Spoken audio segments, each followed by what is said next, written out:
This shit is all true. Motherfuckers was hitting me with comedy. Yo, son, that this shit is on. This shit is on. I said, oh, shit. Yeah. Just brought him back to life now. That cat was there too. Yeah, I'm about to put it on my Facebook, right? Stop. Yeah. Let me know when you got it up. Put it on the Facebook. What's wrong with Facebook? Talk to my fucking man. Fuck It's that damage control. Yeah, that's all that is. That's all that is. No, you ain't got to record your stuff. This one. Yeah, you ain't got to. You don't got like 2 hours. We're working with the town some kind. Man, you got to run home, man? No, I don't have no curfew. I run all 5 of my households. All 5 of them. Come on, don't do that, man. Don't you dare go there. Is it live? Yes. Earth here, and I mean, I try to keep my private life private. Try to keep my private life as private as possible.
Came over here with fucking flip flops on. Yeah, it's Kalam's the realest fucking Hebrew. It's Kalam's fault though, because He's Kalam. like, yo, Tazaryach's downstairs. You know what I'm saying? What the fuck you talking about, nigga?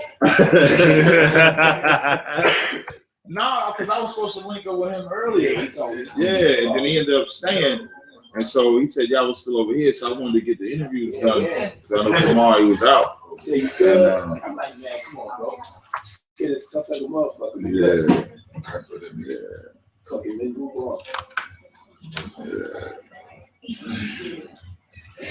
Yeah, I like the controversies. You know that makes a good TV.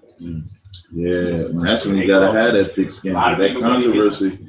When that controversy comes, ain't no telling what you're gonna deal with, what you're gonna get hit with. So you can't bounce back. Yeah, I had somebody, you know, that little African boy. I had somebody message me, told me I don't deserve to breathe.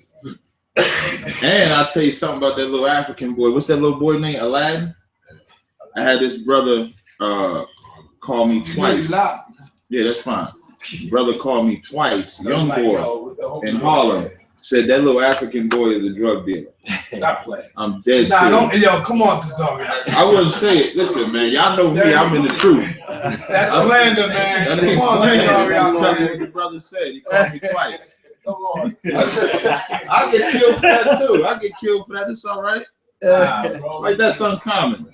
Like that boy is 12, 14 years old. He probably ain't even 14.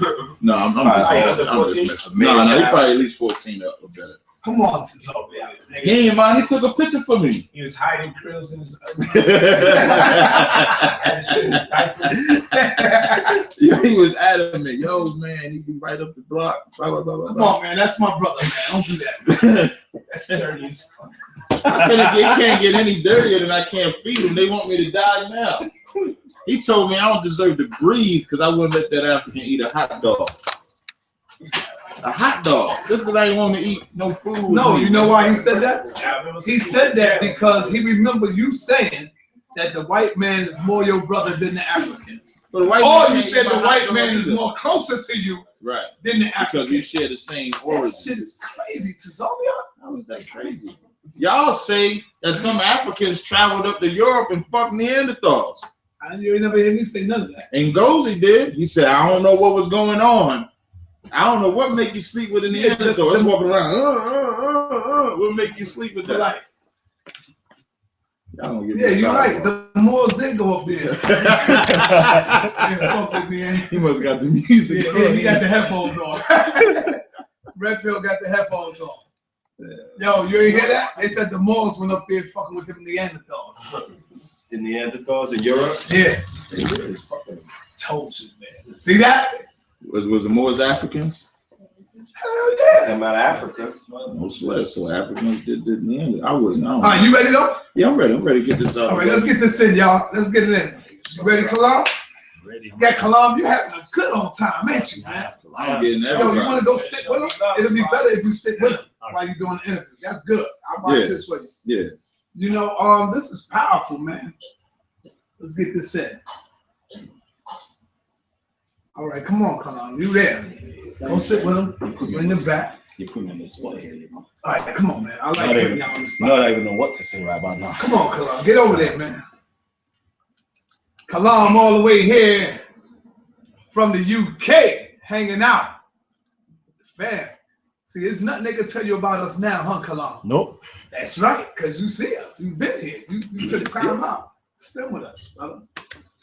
You ready? Come on. We're waiting on you. Come on. In case it cuts up. All right, peace and Black Power family. Welcome to another Sarnetta TV House of Consciousness production. And of course, we got the Titans TV in the building with our brother Kalam, all the way from the UK. First of all, before I go to Captain Tazaryach, brother Kalam, how was your experience being here for the first time, linking up with the House of Consciousness, New Covenant, Know the Ledge Radio? You know, talk about that for a minute, brother. See, today I'm repping both companies. And before I even start, you know what I have to do? I have to do the entrance rap right now. All right? Welcome to Talk with the Titans, live from London, UK, all the way to the United States of America. I am your host, Harlem, and this is Talk with the Titans. There you go. On tonight's show, we've got Captain Tazaryach and the whole of the HOK. That's right, the House of Consciousness is in the building today. And you know what? From the moment I landed down, listen, the very first day I landed down, it was absolutely fire. The second day I came down to 125th and Harlem Street. Listen, the love was phenomenal. You know what? What was the first thing I did? I came down. I saw Sarnetta, I was like, yo, this is home, you know. This is home. Finally, I'm on 125th. It's like I've been here already. Blue Pill. And you walked up on the battle. Yeah. Unc was there. Unc was getting in with the Hebrews. There was so much going on. Blue Pill, Sankofa. Yeah. Talk to Captain Tazaryach. Baba TV. Who else was there? There was everybody there, man. It was love. Underground Railroad was Underground there. Railroad. Yeah. Listen, it was love. Literally, you know, everybody just felt like family from the moment I arrived. Yeah. So what I'm saying is that it's not really what the people view of us. Because when you got there and you see how we getting in, you see how we family. Yep. We might have these debates amongst the Hebrews, amongst the Moors, but at the end of the day, look at us. We was all up in the building yesterday. You seen the Moors came out, showed us love. That's right. They had their own little seat, stack room. You know what I'm saying? That's right. So let's talk about it. Let's go right in with Captain Tazaryach, man. Captain Tazaryach, you have a powerful event coming up. April the 23rd? April 23rd. April the 23rd, the Passover. General Yohana. Y'all be saying Yohana. It's General Yohana. Yeah. I said General Yohana. No, you said Yo just now. I said General Yohana. All right. General Yohana is now saying that he has evidence of the Hebrew Israelites' existence in Egypt, in Kemet. Right. Come on, brother. What's going on? Is this technology, brother? You gonna be able to show and prove this right here, man? Talk to us, brother. All right, no sweat, man. Of course, I'm Captain Tazaryach of ISUBK, the Commander General Yohana, the leader of all Black people, all of them, Blacks, Hispanics, and Native Indians. And General Yohana making that statement, really, for any Kemet or anybody, it really shouldn't be that big of a deal. It shouldn't be a big deal if we can show that we existed in Egypt. It shouldn't be a big deal if we show we existed anywhere. But for some reason, the Israelites is that lightning rod that when you mention Israelite, it's like you turn the lights on, you see roaches scattering. Everybody scattered want to hear what's happening with the Israelites. And so Jenny Honda will be bringing out information, not only of their existence, but also the name of the cities that they existed in. And then simply just show that we was there so people could stop wondering. And then maybe at that point, we can move on to, you know, bigger and better things. You know what I mean? I think we got more important stuff to worry about than was Israelites there, because nobody argues if the Nubians was there or any other race of people traveled through Egypt. Egypt was a big place. It was arguably the reason why people gravitate to Egypt is because it was the most prominent one out of all the nations. I mean, you had the Nubians as well, but Egypt is the one. Now I could throw some dirt. You know, I am in what y'all might call a lion's den. I want you to throw dirt, brother. But you know, for some of us, we say people love Egypt because the white man love Egypt. You know what I mean? Because Nubia was just as big, or Ethiopia, however you may say it. But for what, be it as it may, however you perceive Egypt being great, Israel wasn't the only nation that passed through there. But Israel is the only nation that could not have existed there. You feel what I'm saying? Israel is the only nation that couldn't have lived there, couldn't have built nothing, couldn't have taught the Egyptians nothing. Why is that? You know, I always take it back to, because to accept that Israel was there is to certify the God that we serve. And if you're going to certify the God that we serve, you got to recognize the laws that he gave those that call themselves Israelites. Because everybody, even like with the Passover itself, you know, a lot of people get flack because we know the Passover is the celebration of our coming out of the captivity of Egypt. So a lot of people focus on, you know, killing the firstborn, which was the firstborn son, the firstborn cattle. But every nation that went to war with another nation celebrated their victory over that nation. So why is it a big deal? Because we celebrate it. You had different African tribes that when they went to war with each other, they would celebrate that victory over that nation. Nobody battles over that or get mad at the other African nations for do that. So why is Israel such a big deal? And that's because we are the #1 people on the planet. So on April, and when I say #1 people, y'all don't be wanting to accept that y'all Israel, but the lightning rod that y'all are, and I'm talking about for every black Hispanic, whether you call yourself Kemet, Islam, or whatever, but the lightning rod that y'all are is the very proof that you're the children of Israel, because the scriptures say we the salt of the earth, meaning we that flavor. We give the earth the flavor that it has. That's why everybody trying to be us. That's everybody trying to gravitate to us. That's why everybody want us in their nation or in their culture, because when we go into that culture, we go full tilt. There's nobody more Kemet. There's not an African that's more Kemet than the black person in Kemet. There's not an Arab more Muslim than the black person is Muslim.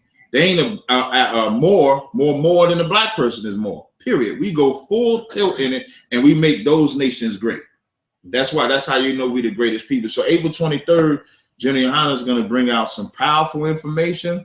It's probably going to be about 45 minutes, maybe less, because we don't want to take away from the Passover itself. And the reason why we're doing it on April 23rd, not only because it commemorates our Passover, but also that's when the brothers is coming from all over. Like we got brothers coming from the UK, Officer Parasha, which I'm going to talk about in a little bit. We got him coming over. We got brothers coming from California. We got brothers coming from Mexico. We got brothers and sisters that's coming all over to converge at this one point, just like we used to do. So April 23rd, it'll be a great day. Commander General Hanna come drop that knowledge like he always do. And to answer your other question is like, is it real?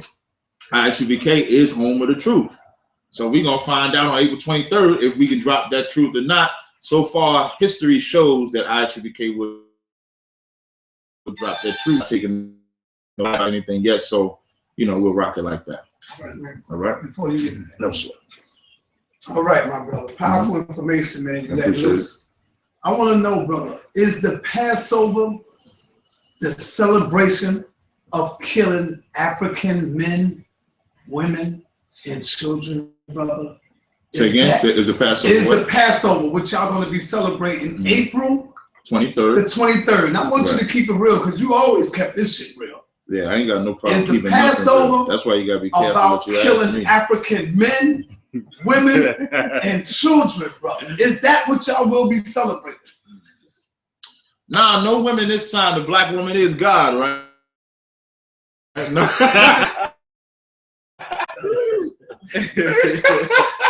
No, we can get sound back from that.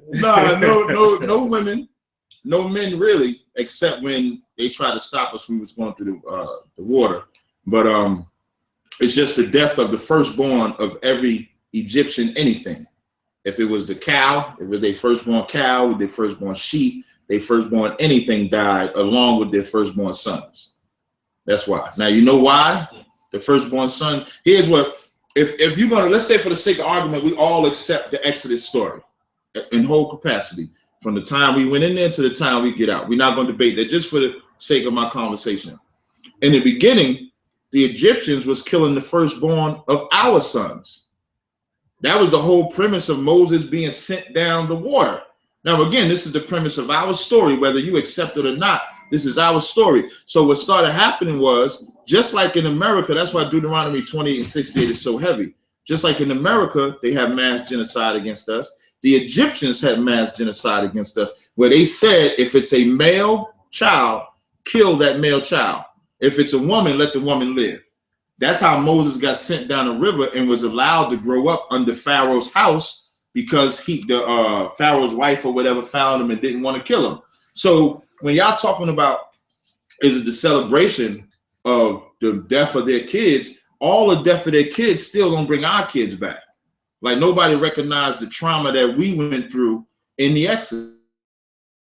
Our kid killed, we went through having to build, we went to have to being a slave. No different than we got to be a slave now. Imagine if we could have all white babies die.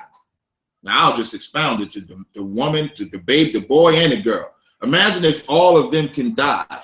Will we not celebrate that when they killing every last one of our kids? So it's the same thing with the Egyptians. The Egyptians was killing our kids first. So vengeance or justice would be for their kids to die. So why can't we celebrate that? So you goddamn right. When I eat that lamb, when I eat that lettuce, I'm thinking about all them babies that died because their ancestors touch my sons, touch my nephews, touch my brothers. I'll celebrate that shit forever.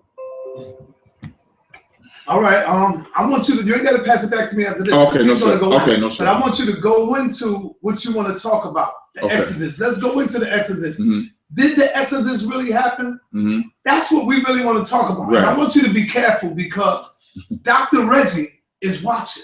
Right. And we got a program coming up called Not Did the Exodus Really Happen? Right. You talking all this shit right now. I'm gonna talk some more shit. I hope you be on that panel gotta be coming up this summer when we talk about did the Exodus really happen? Right. When we have all them scholars on that panel, I hope you don't tuck your tail and run, goddammit. Right. You got to be on that panel. So give us some facts that the Exodus happened besides the Bible. Do you have any proof without going into the Bible?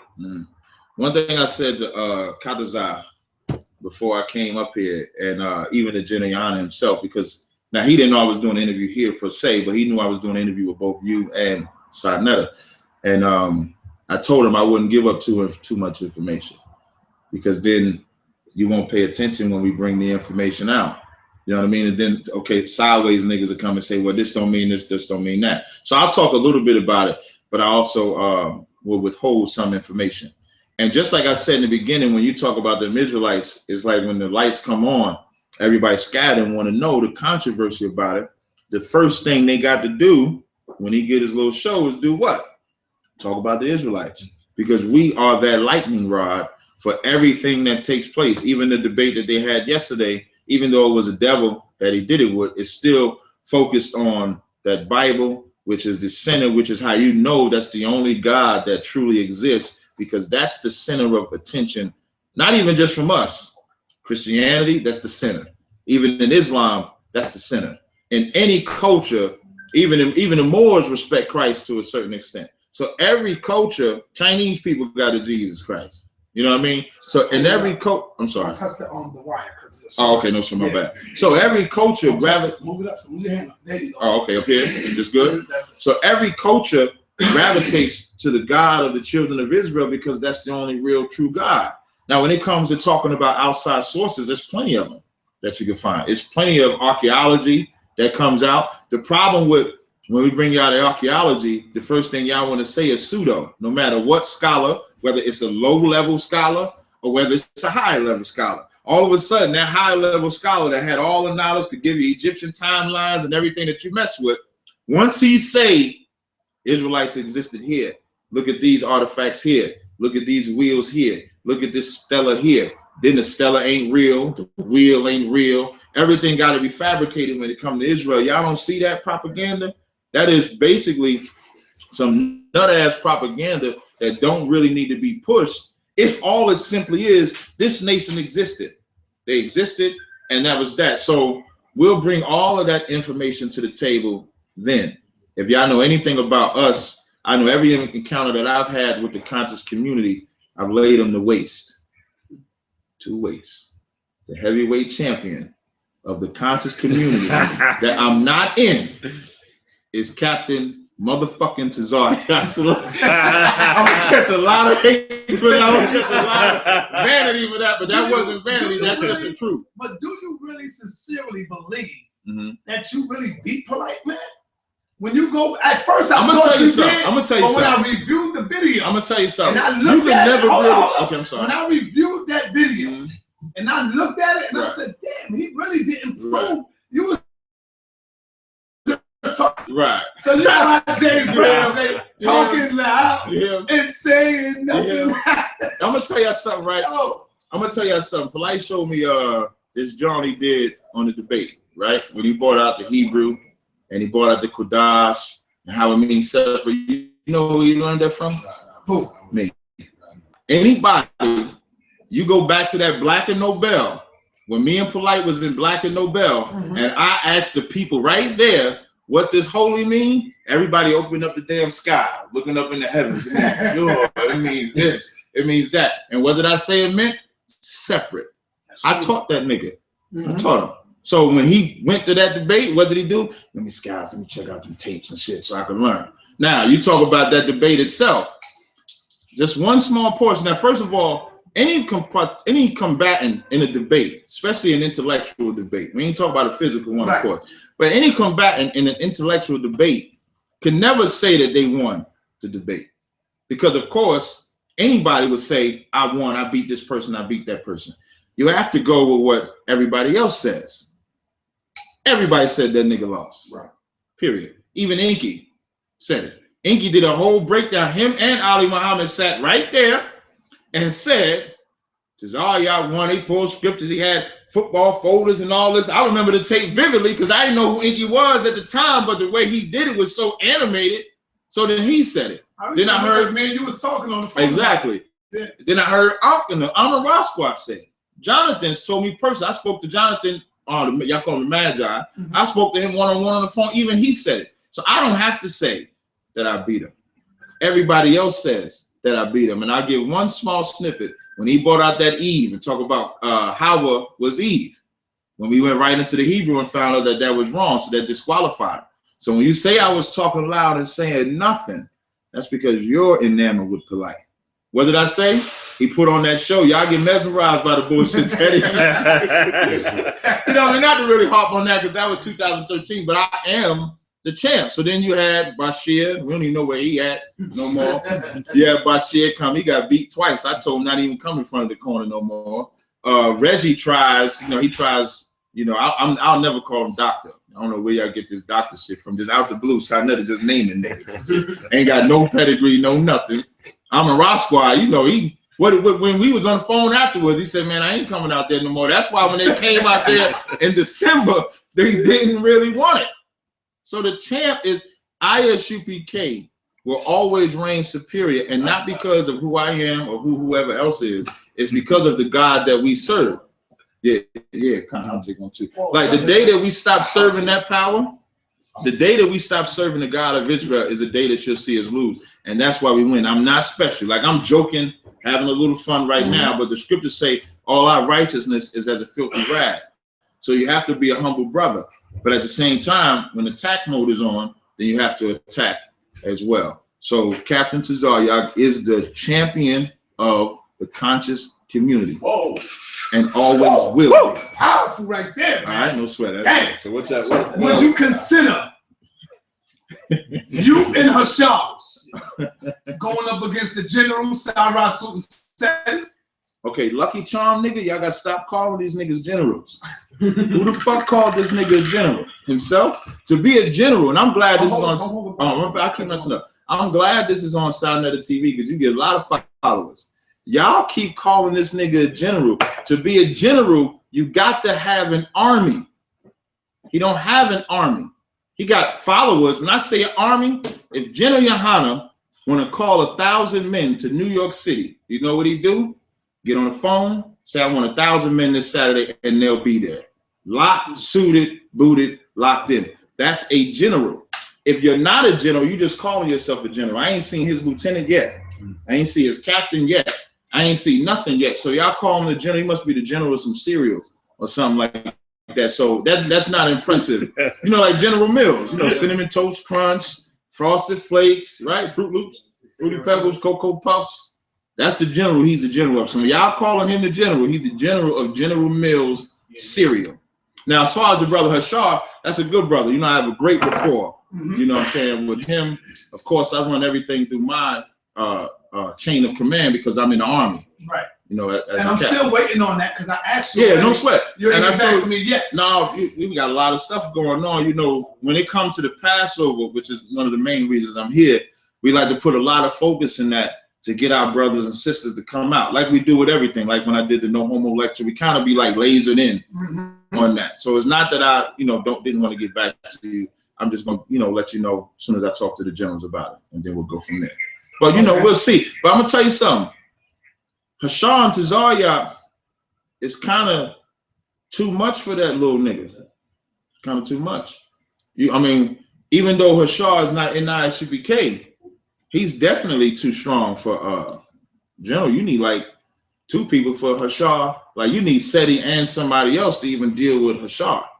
Period. Now you're gonna put Tazaryach and Hashar. Let's say if we actually did it, do you think that this little cat is worthy of actually stepping into an arena against me and Hashar like that? I'll tell you what. I'll even do more than that. I'll put up $1,000 that Tazaryach Seti will take down Hashar and Captain Tazaryach based on the topic of the Exodus. Right. And other topics, of course. Right. Yes, I will put my money on the general. Let me help you out. That did not move me. That didn't. That didn't make me say, let me get up and let's do it right now, goddammit. I don't hear you accepting the challenge. I told you I tell you what, right. I will put the money in your hands. Right. And we will let the crowd and the audience be the judge. The crowd and audience is always the judge. Right. That's not new. We'll see. Like I said, I don't make them decisions because, again, I have a chain of command. But he's not worthy of us. Real talk. Of course you're going to say that. He's going to say, listen, I've seen his routine. It's been the same routine the past 3 years. He say he coming with some new information. He putting the same angels and Catholic pictures and all that other old nut ass shit. And the House of Consciousness gobble that shit up every time. That's why everybody laughing. They know this shit true. That nigga don't do nothing new. He said the same. Everybody in the chat saying, accept it now. Accept it. Take it. Look, that's right. Accept it. Take it. Listen. I know you got a command, though. Thank you. Yes. Just so the people, and let me tell you something, for the people that's listening, please pay attention to what rank and order is.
spoke to well, I'll keep that on the low. Maybe she don't want it out there like that, but I might be there.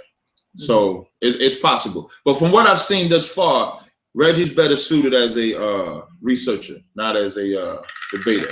You know what I mean? Like everybody got gifts. He should be the one that just feeds and then just let him spit it out. That's no knock against Reggie's gift, but that seems to be his gift as far as debate forms go.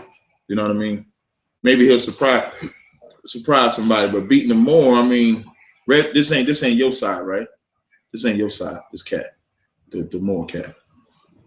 He's in the temple. I'm not in the temple. Yeah, that's what I'm. No. No, you know, you got the temple one. All right, so I can talk shit about this cat. All right, so to beat this Moore don't mean shit. You know what I mean? I could say because Red Pitt said he ain't with him. You know what I mean? No, I'm with that brother. Oh, you with that, That's my brother. Oh, don't do that shit. Is that the cat that ducked us under y'all? I think so, actually. Yeah, listen, everybody run from ISUBK. That brother was supposed to debate Officer Azana Yah up in Syracuse. They had the date. Yeah, this was it was either 2014 and around September or something like that. They were supposed to do a debate and he chickened out. Everybody run from ISUBK. No cowards, baby. No cowards. All right. All right. Let me get started. Before I actually get that started, I need to ask you this question because we've seen, the debates between the Kemites versus the Hebrews, and it's like a perpetual debate, forever going on and on and on. Right. Now we're literally on the, oh, Jesus Christ of Nazareth.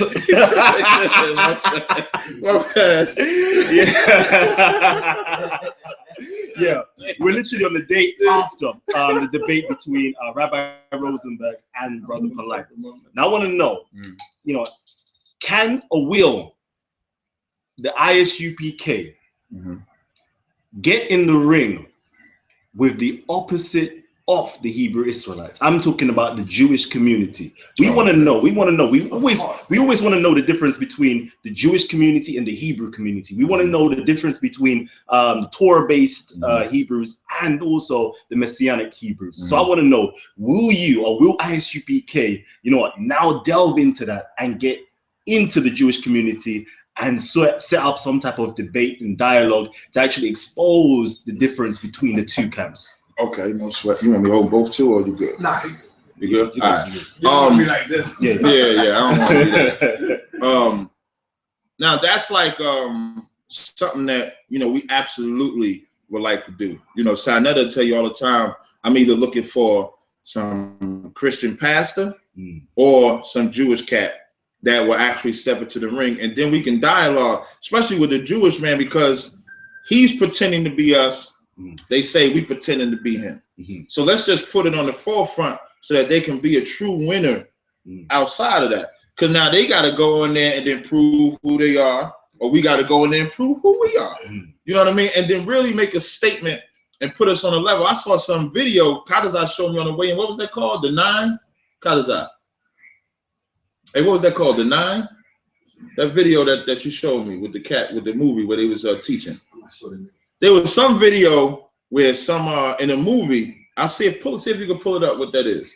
All right, it's some movie where they actually got us on the camp teaching, not us particularly. They got some actors. They got the white man is the devil, the Jews is black, and all of that in the video. So everybody obviously is watching us. You know what I mean? But of course, to actually debate us gives us the light, and that's something that they kind of want to fight right now. Which is why they'll debate everybody else, but they won't debate us because we not having that. You know what I mean? If you put me in the ring or Jenny Hanna, let them be Jenny Hanna, it will explode and depot them Jewish bastards. Like them Jewish bastards need to be put in their place. They need to be exposed for the devils that they are. So that's something that we definitely, anybody, if you get some Jewish cat, now don't get the average Jewish dude, nasty looking devil. Talk about we want somebody that we feel is on the upper level, just like they would want somebody that they feel is on the upper level, and then let's do it. You know what I mean? Let's get it out the way. Let's find out who the real Jew is and put it all on the table. That sounds good. That sounds good. Definitely. Because on Titans TV, we got a series called Speakers Corner where we host an array of debates, and there is a ton Jews in the past to actually get involved. They're saying in the live stream stopping. So they said the live stream keeps stopping a little bit.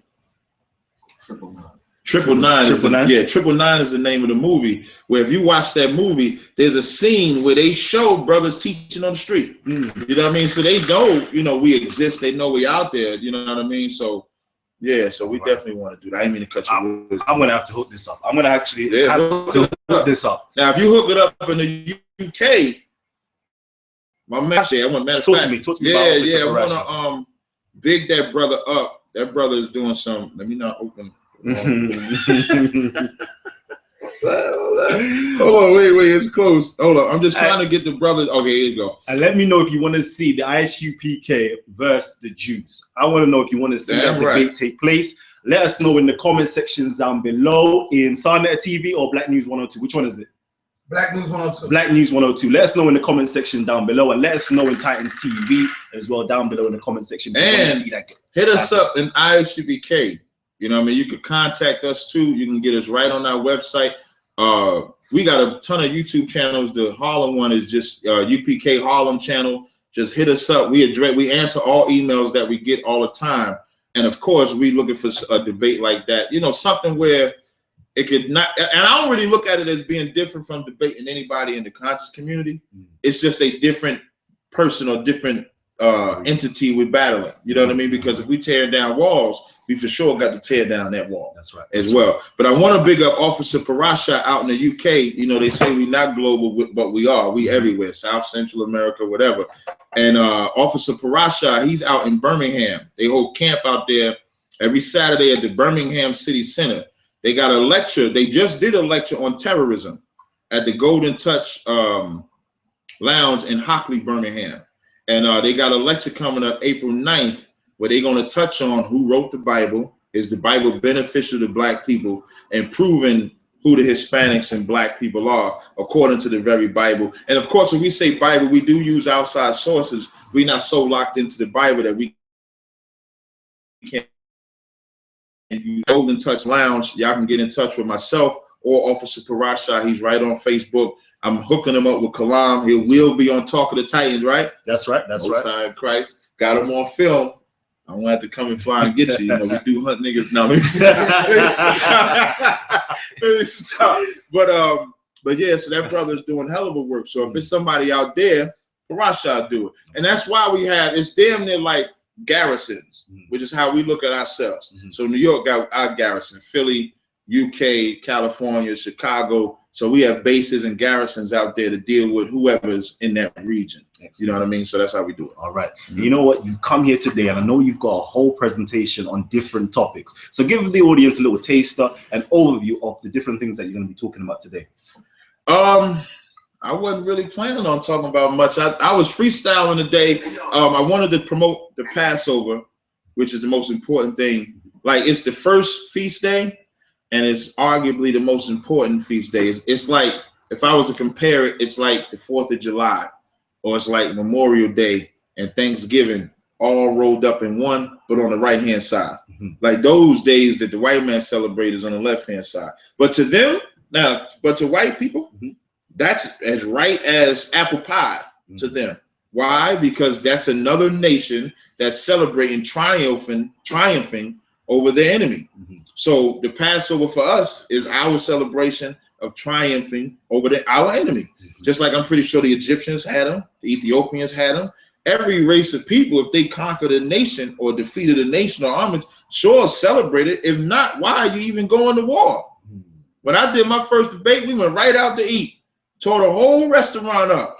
My niece worked there. We was getting hooked up in there. Why? Because we celebrated a conquest that we did. If someone was to conquer me, I for sure would imagine that they somewhere celebrating, especially since I actually can't take no losses, right? You know what I mean? So somebody gonna try to celebrate out. Somebody gonna try to celebrate it. So that's the most important thing to us. So April 23rd, everybody, you're more than welcome to come. It's right at the Alhambra Ballroom. Red's been there before. Sanetta's been there before. Even Sankofa's been there before. So tons of brothers come out there, and you're able to eat some lamb with us. You're able to eat some bitter herb with us. Drink some wine with us. Give up the prayers where we pray for the destruction of the white man, and get down. You know what I mean? Out now, we do got in the summer. I know we're gonna have our cookout. The cookout. You know what I mean? Where they all came out. So I never brought his Dominican nephew out there. Our Dominican grandson out there. You know what I mean? Let's not forget them Dominican roots. The tribe of Simeon, my brothers, right side?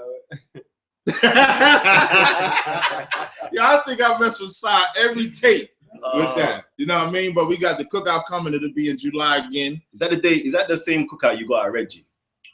Okay, we didn't get at Reggie. Okay. You know, Reggie get all in his feelings about that day, but he chose to stay, right, Tazaryach? He chose to stay with them and then went into, right, we was gone. He chose to stay, and then Danielle and the Shaw spanked the shit out of him, you know, so if he gonna be mad at somebody, be mad at them. If he would have stayed under our protection, we would have kept him safe. I would have said, Shaw, don't get him. Danielle, don't get him. We just trying to eat a burger, right, Kyle? 2 years ago. And it was 2 years ago. How long you gonna be in your feelings, man? Let that shit go. So yeah, that was the same one. But Reggie could come out too. You know, maybe we'll let him sit down with us. You know what I mean? Anybody could come out. And we try to do events like that, you know what I mean, to it's just a tool to continue to bring blacks and Hispanics together. You know what I mean? Like even the lecture, the No Homo lecture I did, which Red and all of them came to that as well. That's another event where we addressing issues that plague us, and we bringing a spirit of brotherhood that is rare among blacks and Hispanics. And I think that's the most important thing. And for us, the Bible is the solution for brotherhood. Like the scriptures say, no greater love a man can have than one that will lay down his life for his brother. And it also says, if you love only the ones that are around you, but not the ones that ain't around you, then you really ain't got no love. So when we go out there, them drug dealers on the corner, I hate the drugs that they selling, but I used to hustle. You know what I mean? I used to get high off of weed and shit, and I never did nothing no higher than weed, but I used to get high. I used to go to strip clubs, not that much, but I used to go, and I'm just naming all of the things that I used to do. There's some things other brothers used to do. Now, if nobody loved me in the Israelite School UPK, I would still be that dude. You know what I mean? So we have to make sure that whatever brand you pushing, whatever ideology you pushing, now for us it's the Bible and that's the only way. But if it ain't about brotherhood, if it ain't about uplifting our people, then what is it really about? Like, you know what I mean? So that's like our ultimate goal. So whenever I need to talk about something, that's what I talk about. And everybody relates to it because if you look outside, that's all you see is the destruction of black people. Us getting killed by the white man, us getting killed by each other. I saw this video in Detroit. I don't know if y'all saw this video in Detroit. The sister gets out the car, puts the gun in her waist. The dude trying to stop her. She hides the gun in her waist, walks up to the other car, say a few words. Now she busting at the car. You know what I mean? So somebody has to genuinely address the atrocities that's plaguing us. And so that's where we are. You know, Flint ain't got no water. You know what I mean? Big up the officer, the Galga bar went out there, you know, handing out the water. So that is our ultimate agenda. So even things like the Passover, the cookout, I'm doing another lecture. I haven't fully got the title yet, which is why I haven't announced it yet, but I'll be doing another lecture and then we try to address that. Now in the middle of that, we might talk and smash the little Egyptian niggas that think they know a little something, you know what I mean? Take a break from our regularly scheduled program to address these little lunatics, you know what I mean, here and there. Reggie have a question that is all right. But for the most part, as long as it ain't nothing too ridiculous, I'm fine with it. Easy. Reggie, you there? Reggie. While we waiting for Reggie. Yeah, while we waiting for Reggie. Yeah. Hold on, now, because once you ask a question, he don't go along with that. Oh, man. Come on. This is our interview. All right. I don't run nothing. You know what? I've actually started to see that a lot of the brothers, you know, are starting to come into knowledge of themselves. Right. And they're trying to figure out who and what they are. Right. Now, I know you've got the 12 tribes chart, and I've seen, you know, it's actually come over to the UK somehow. I don't know how it's come over. 12 tribe chart? Yeah, the 12 tribes chart. Big up to Parasha. There you go. Yeah, Parasha pushed that UPK. He pushed that. Like, that's a One West breakdown. And let me just clear something else, too. The 12 tribe chart, which is blacks, Hispanics, and Native Indians. That's not to take. I'm holding it right here. Yeah. like the 12 tribe chart, which is the blacks, Hispanics, and Native Indians in North, Central, and South America, that does not negate the Israelites that are in Africa, in Europe, Parashas in Europe. You understand? To be honest, most of the blacks that's actually in Europe or UK specifically is actually coming from the Caribbean islands. Exactly, because if you know anything about the history, when Ben Franklin and all of them first came over here, they was taking the Scots, they was taking the British. Even the British is a Hebrew breakdown word. The Brit, it's the Brit, and the ish on the end of it is a breakdown of a Hebrew word. They was taking them from Europe to the Caribbean islands first, and then they would transport back and forth, because Ben Franklin said, we're not going to make America black because Europe is black, because a lot of people try to hide the black dominance that we had in Europe, which you can find in all sorts of records, just like they try to hide the fact that the slave ports on the west coast of Africa wasn't called the slave ports initially. It was called the slave coast of Judah, is what it was called. Right. Just like the original mapping was called the land of Judah, which ain't really that big of a deal. It's just a border. That's why when people get on me about the whole Israel thing, it's just a border that somebody carved up. So it wasn't always the tribe of Judah. Before that, somebody else ruled that land. After it was called, it wasn't called the tribe of Judah, it was called something else. No different than Mexico used to encompass California, Texas, Arizona, all of that, until somebody else came and carved it up. Now tell them that Arizona is in Mexico. They're going to tell you lying. But go back 100 years ago, Arizona is Mexico.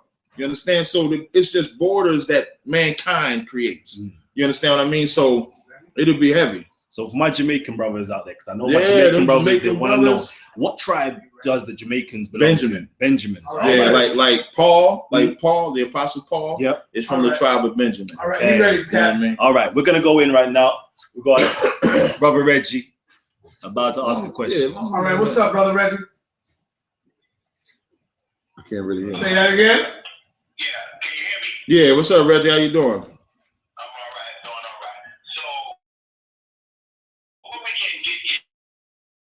Debate. We really need a date.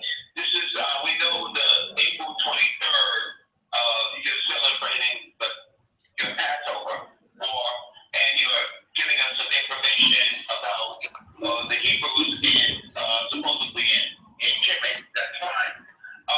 We want a solid date of when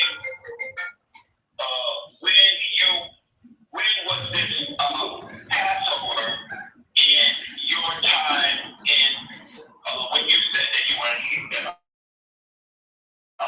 Reggie, you in I was gonna say something. You in Harlem, right? You in the 5 boroughs, right? Around Co-op City or something like that in the Bronx. You know where I'm, yeah. Bring your ass to the Harlem Alhambra Ballroom, April 23rd. Did you not hear the? Yes, you can have. I am giving you a date, April 23rd, 2006. Right. I just said I'm giving you. You said the first thing we need is a date. Before we can deal with anything, we need a date. I'm giving you a date. What I said in the beginning of this interview is that.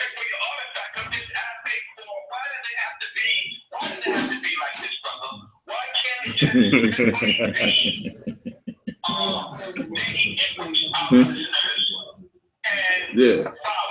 Hey. Give us a period. Okay, don't give me a date. Don't give me a date when you were killing the lambs and eating. He said, "Don't give me a date when what?" He was killing the lambs.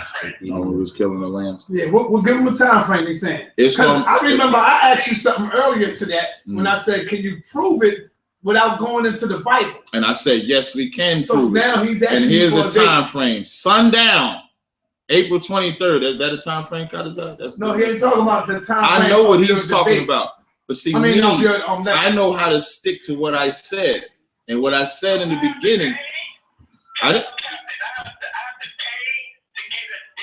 who said anything about, did I say anything about money? No. This is the problem with niggas. This is why I say he a researcher.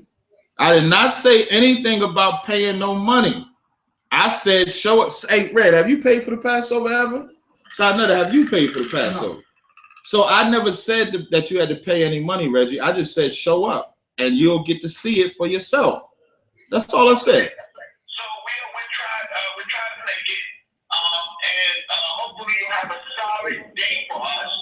No sweat. See your material, but trust me, all of us has changed in the last 2 years.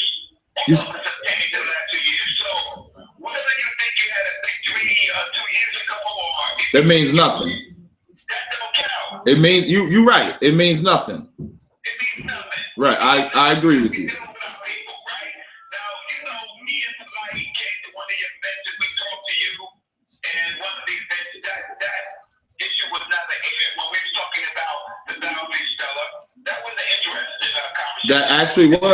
That actually was an interesting conversation. I don't brag about that. I just say, we had a conversation, and people were informed. So that's my position. I just need a solid. I'm already at solid time frame. We've been doing this too long. Okay. Oh, okay. No, yeah, Reggie, I feel you. Listen, I have a ton of conversations with you, with Sadnetta, with Red, with tons of brothers that don't go public all the time. You know what I mean? Because everything doesn't have to be public. And like you said, what happened 2 years ago don't mean nothing. If we dealing with today and we dealing with now, that's why I said April 23rd, you can come on out. You right in New York City. It's sundown. Sadnetta show you how to get there. It was at the same Alhambra ballroom. And you come sit down, eat that lamb, you know what I mean? Drink some wine, and then just watch the show improve like we do. Yeah, I understand. I would stand for the day because y'all are killing y'all praying for the killing of my people, so I ain't gonna eat the lamb on that day. So can we get you in ain't that something? He's gonna have people eat some lamb while he's praying for the victory over Africans. Right. So you hey Reggie. Hey Reggie. I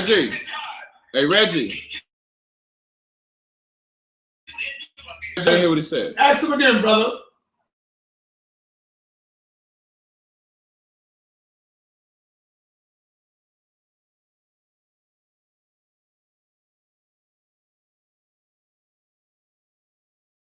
But I didn't abbreviate your name.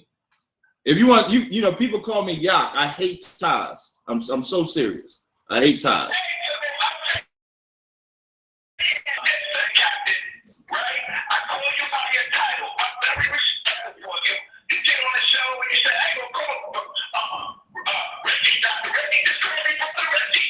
Yeah, I'm not gonna call you doctor. Where'd you get your doctorate from? From Sarnetta University. What the hell you think? Hey, listen, I'm certified. Hey, Reggie. No, but Reggie, hey, stick with the question. You asked him where he come to the museum. Ask him. Yeah, I'm certified. About it.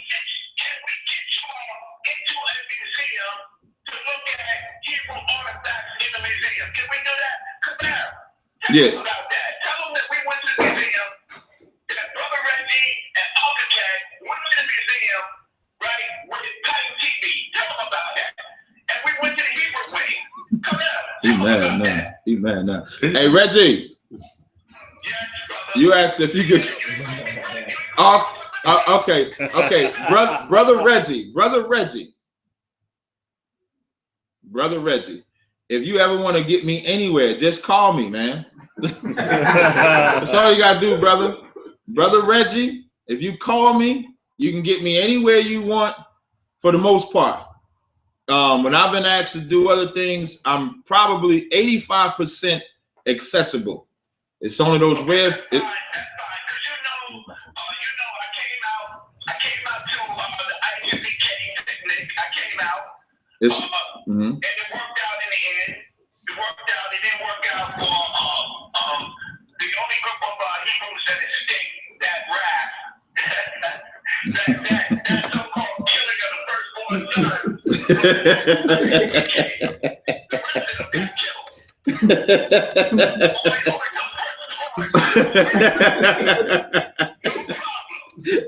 No problem. That was very, very slick. You got some intelligence on your hand, right? You saw it wasn't looking good. You looked at the clouds,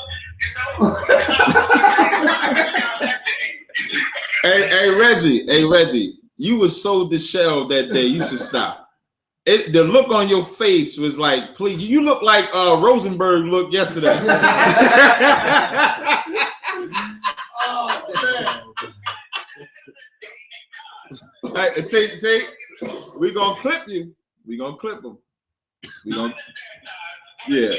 You keep saying Taj, Reggie. Yeah, he trying to get some get back because I called him a white man. That's how he looked at that damn that day. Hashar and Daniela had you like a deer with headlights on. So I'm gonna tell you now. I'm gonna tell you something. I've been surrounded. Hey Reggie. Hey Reggie. Hey brother Reggie. Hey brother Reggie. Brother Reggie. I've been surrounded by 40 Hebrews before too. They actually asked me to leave after we got finished with them. There's a big difference. All right. So telling me I'm gonna be surrounded by a million cats. I went up in, I'll give you one better. When I went up into that debate, it was only, 9 of us from minus CK. When I did that first debate with Polight, everything else was the conscious community for the most part, except for Danya Allen that was standing in the back. So please don't use that excuse. You sound a little scared. This y'all doctor? This y'all leader? He sound a little scared. He sound surrounded by 40 Hebrews. I didn't know what to do. That's why I look like Rozenberg. So brother Reggie, what I'll say in closing, if you want me to go to a museum or if you want to know the dates or anything like that, just now for the museum thing, just give me a shout. I believe you got my number or email.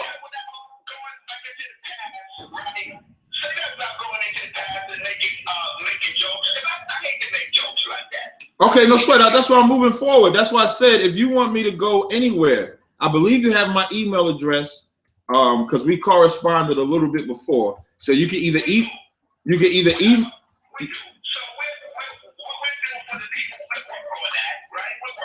Yeah, no sweat. Yeah, so just hit me up. Just hit me up, and then we'll see what we can do as far as the museum visit, as far as the dating and stuff for Egypt. Like I said, we're gonna bring that out April 23rd. Because we know a lot of people like to fish.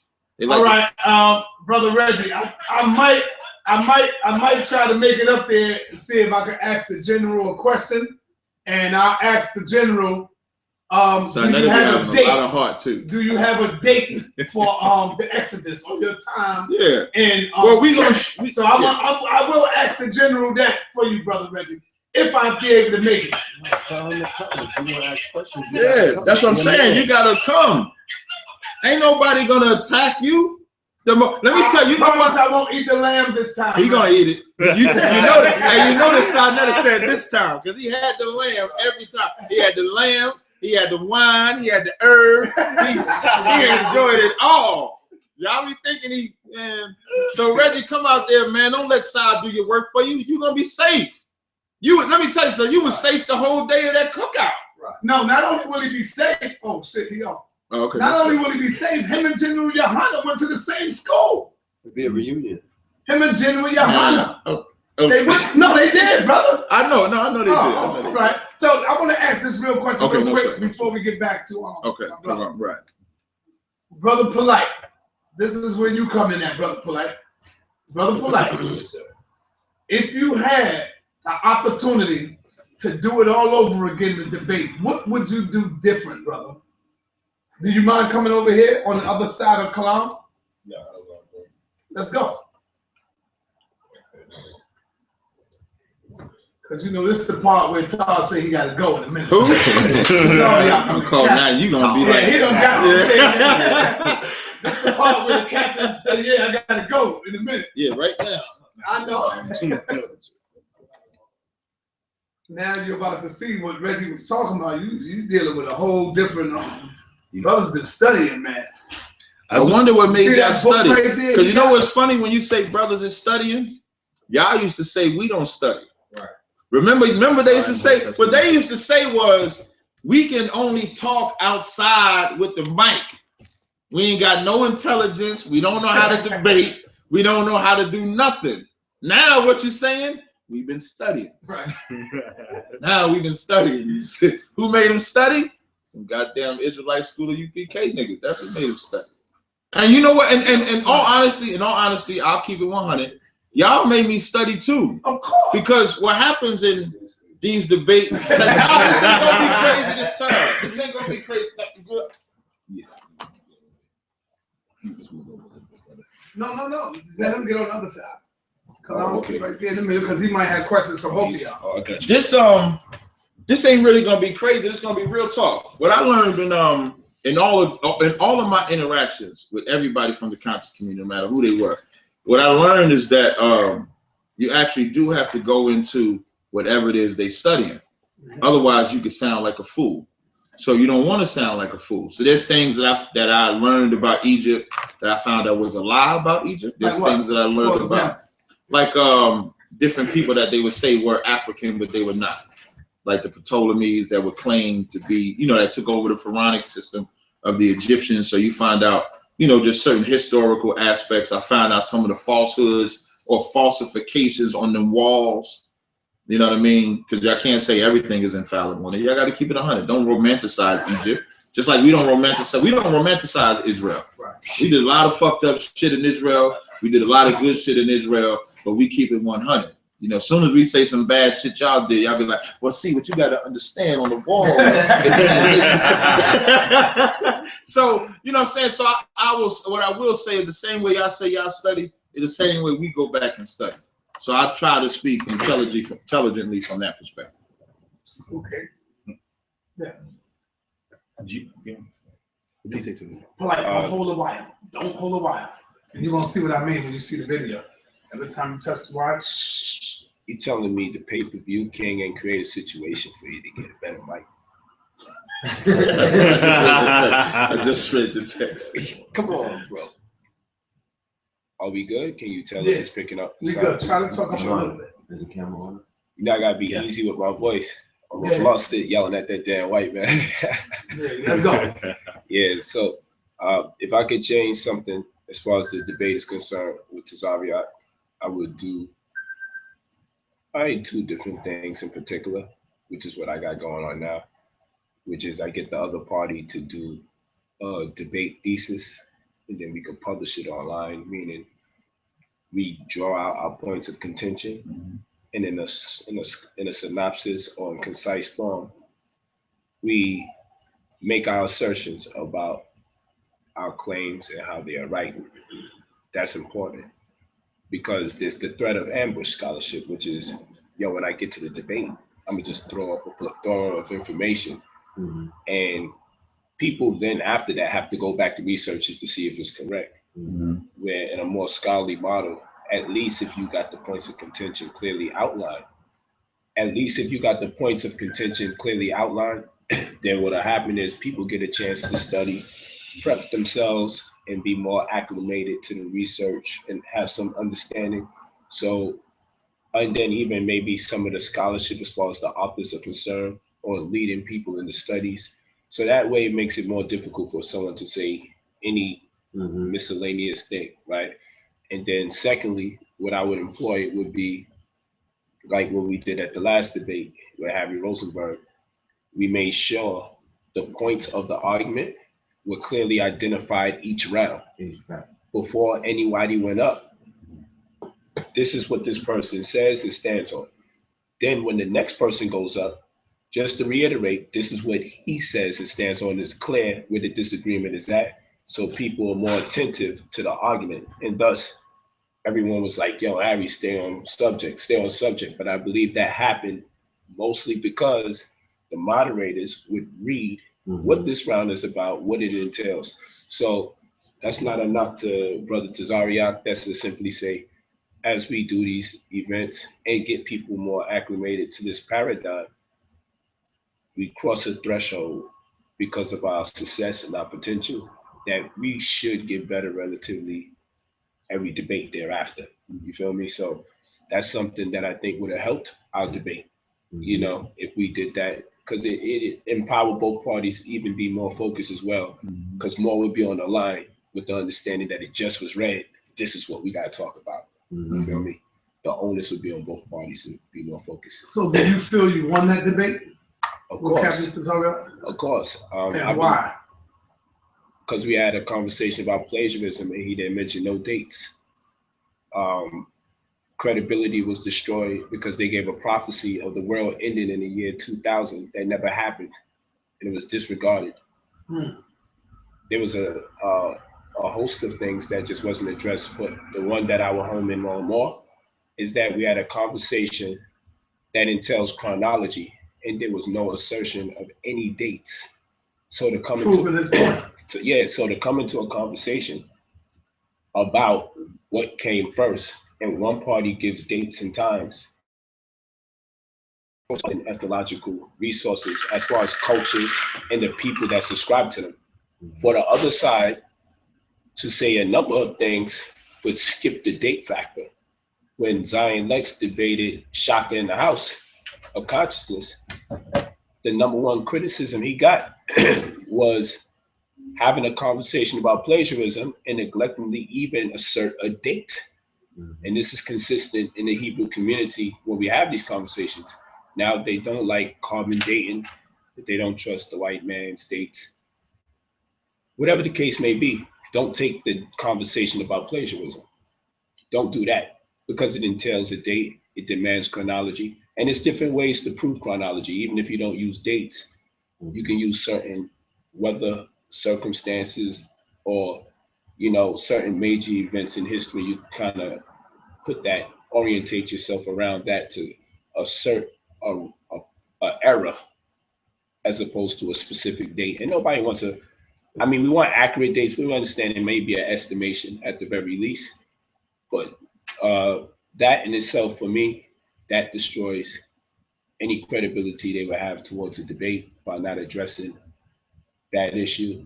And then secondly, when they condemned what I was talking about in Hebrew, they base it from the Hebrew rendition that they study that the rest of the world doesn't acknowledge. Now, they may be the only people that's right about Hebrew on planet Earth. That can be a possibility. And when they prove that, then I'd be accepting and obliging to that. But until then, one of the homies in their community was endowed mystically with the revival of what the language really means and represents, and everybody else is wrong. They got the real Hebrew under the command of General Yohana by way of pioneers in their movement in history. I believe you have to establish what makes your Hebrew accurate before you assert to people who don't know better, that's not right in Hebrew, but you have your own version of Hebrew. That should be told to the people first before you correct somebody. You feel me? So it's little things like that that I learn as I do these events. Educating the viewership is very important, because if we did it on a collegiate level, that would never happen. And I will tell you why. For instance, one more thing I would say, just because books were published, they was referencing books that were published, but not referencing books based on the validity of the references and its scarcity in retrospect to other published works. So he would say, even the white man says this about Egypt. So in my world, I say, who cares? I'm wondering why you're referencing this book above others. But to my belief, he only referenced the book because it agreed with his viewpoint. It was written by a white man, and it was a published work that you can buy from a store, has an ISBN number. So for me in scholarship, that means little to nothing. Whereas on a collegiate level, if you had an argument or several points of contention, you have to submit your resources, the name of the authors. And if we see that these authors have little credibility based on the argument, then what they will wind up saying is, you got to omit this because we're not going to let you present this before the community. Yeah. But we wasn't going to have that collegiate type of conversation. So that's where we kind of miss out sometimes when we don't have that kind of criteria, because then almost anything could come into the equation, and we have to just hope that both parties do the best they can. Whereas if we had a board review, what kind of data will you be presenting? Then the board could say, man, come on, this person is pseudo. He has a track record. No, that information is incorrect. We will not let you teach that to the rest of the community, you know, just because it's a published work. So these are things that, in my opinion, I would say I definitely want, because the merit of his reference points were hideous. He wasn't even using a PowerPoint. He was opening up a word program to show his points, but that was archaic Tazaryach. You know, right now he's using PowerPoints. You know what I'm saying? That was Tazaryach evolving. You know what I'm saying? Now, hey, he at least knows this part is real. I know if he look back at it now and now he see how he's swagging out on the PowerPoints, he like, yeah, I ain't on front. That's me by inception. That was pre-door. So that's it. But he did, to me, in my opinion, he did a great job. He wasn't seasoned in it. I'm newly evolving, but I had time in it. So I think we did a great job. I think it contributed to the community and inspired people to read. And that's the purpose for me ultimately. And as it keeps going forward, we both keep getting better, you know? So that's what's important. I'm pretty sure. He want to answer that. I know. I'm pretty sure Captain Tazaryach definitely wants to object to the several points that. Well, some of it is objecting, some of it is an agreement. Okay. But before we do that, because Brother Polight mentioned things as thesis and putting forward information prior to the debate, and when you're talking about collegiate, there's no way you could talk about collegiate or academia without referencing the Al-Manra squad, because they're leading in academia in the conscious community. Full stop. So that's what I just want to say. I want to say that full stop. So now, you know what? One of and of course, Team Osiris as well. Team Osiris on the rise, and please stand up. Now, what they did to you, it got you feeling good. Yeah, you say you bigger than what, right? Now that's dope. All right, but you know what? Yeah, my brother, the Magi, Jonathan, wrote an open letter to the ISUPK about the El Shaddai, right? That's right. Don't do that.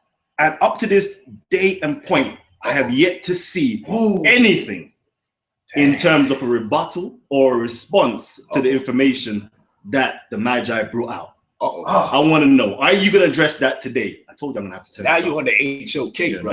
Now you're on the HOK. Oh, my bad. First, of course, I'm going to address Polight, and I'll answer yours. Eric, you're right. I don't let nothing go. You're absolutely right. The subject of that debate started off, is the God of the Bible a woman? Now, I'm going to agree with some of the things Polight said. I'm going to disagree. But that part was never brought up in his response. That was part. He went to the plagiarism. He went to the year 2000, which was not a part of the debate. It's no different than when I talked about York. He really didn't have to address that. It's only if he chose to, because that wasn't really part of the debate. The reason why I brought up York, which I knew I probably would have to, is because he brought up the year 2000, which is where I agree with Polight in regards to having a better format for debates, because the year 2000 shouldn't have came up no more than York shouldn't have came up, if we're going to keep it 100. But in knowing how, like in the beginning, even though y'all like to say y'all seasoned in debates, they're still kind of like in the infant stage. And what I mean by the infant stage is disregard. We do it more so like the battle rap, where it can turn into, okay, I'm gonna insult him. Not saying insult like personally anything like that, but I'm gonna insult him, win the crowd, and then after I do that, then I'm gonna come with my information. That's kind of what that debate was. When he did his opening round, he came the year 2000. These motherfuckers don't know shit. Put me with the finger in the badge. Yeah, say again. The UCC? Yeah, it came with the 501c3. Came with the badge. And so what did I do in the next round? I came with York. I came with everything else. So it kind of set it to a illegitimate stage, if you want to call it that. To whereas when we started going into the topic, everybody was more so focused on the shit he was talking and the shit I was talking, as opposed to the collegiate level that he was talking about, which is why I say it's in the infant stage, whereas now it should be more about the information. I shouldn't have to get on there and Polight talk about me or I talk about him, because we're not debating. I'm not debating Polight. I'm not debating Tazaryach. He's not debating Tazaryach. We're debating the subject of the debate. So that's where I agree with him when he's saying, you know, we should have a more format, like a better format. As far as the Hebrew that he brought up, I used the Yiddish Hebrew or the Jewish Hebrew, and I used our ancient Hebrew. The only thing I changed was the pronunciation of a few words. Even as far as the timeline, anybody go back and look at it, I did pull out a curation timeline, and I pulled out carbon dating information. He brought up the PowerPoint, which if I did an actual debate, I can't guarantee that I would do a PowerPoint. because in battle formats, the reason why I had the folders like that is because Polight was kind of like all over the place. So I had to prepare for somebody that's all over the place. So depending on the subject, a PowerPoint wouldn't have fit my criteria. Whereas for him, it did because he went first. So it kind of was easier for him to flow with a PowerPoint because he wasn't really coming on. Now, even in that, he learned from me because in his debate with Ali Muhammad, what did he do? Ali Muhammad went first. He was able to flip it. Now, him being more skilled at PowerPoint, which is a office program, whether you use Microsoft Office or Microsoft PowerPoint, all that shit is Microsoft. It's an application on the goddamn computer. You're still cutting and pasting. You're cutting and pasting the information and everything that you're doing. So saying that I use the Word document and saying he used PowerPoint is just a diversion. You know what I mean? So, and like I said in the beginning, I don't know if Polight was out here, he should feel he won the debate, just like I feel I won the debate. We can only go by what the people say. People's chant. That's all I say. Now the El Shaddai John with the Magi. At that time he was young. I didn't even know who the hell he was. The Magi. He was just a young cat. You know how many young nuts sending us information and open letters. Now this is when he was young. I'm not talking about him now because I've since talked to him. I have a little rapport, you know, with the brother or whatever. So this ain't in a disrespectful manner that I'm saying it. I'm just talking about how I thought about him then. You know, he was just some nut, wanted to get a little fame. He ain't gonna get no fame off ICBK. That's how I felt. But even in reading the letter with the El Shaddai and his breaking down of it, it's just incorrect. So we didn't address it because we don't address everything that everybody says. It has to be for ICBK, and if y'all notice, I've said this since I've been in the conscious community. It has to be something that we feel benefits us. So we don't address every single thing that somebody says or somebody makes a video about us. We don't just address it. Somebody makes an article about us. We don't address it. You know what I mean? We sit back and think about it and see how do we benefit from that.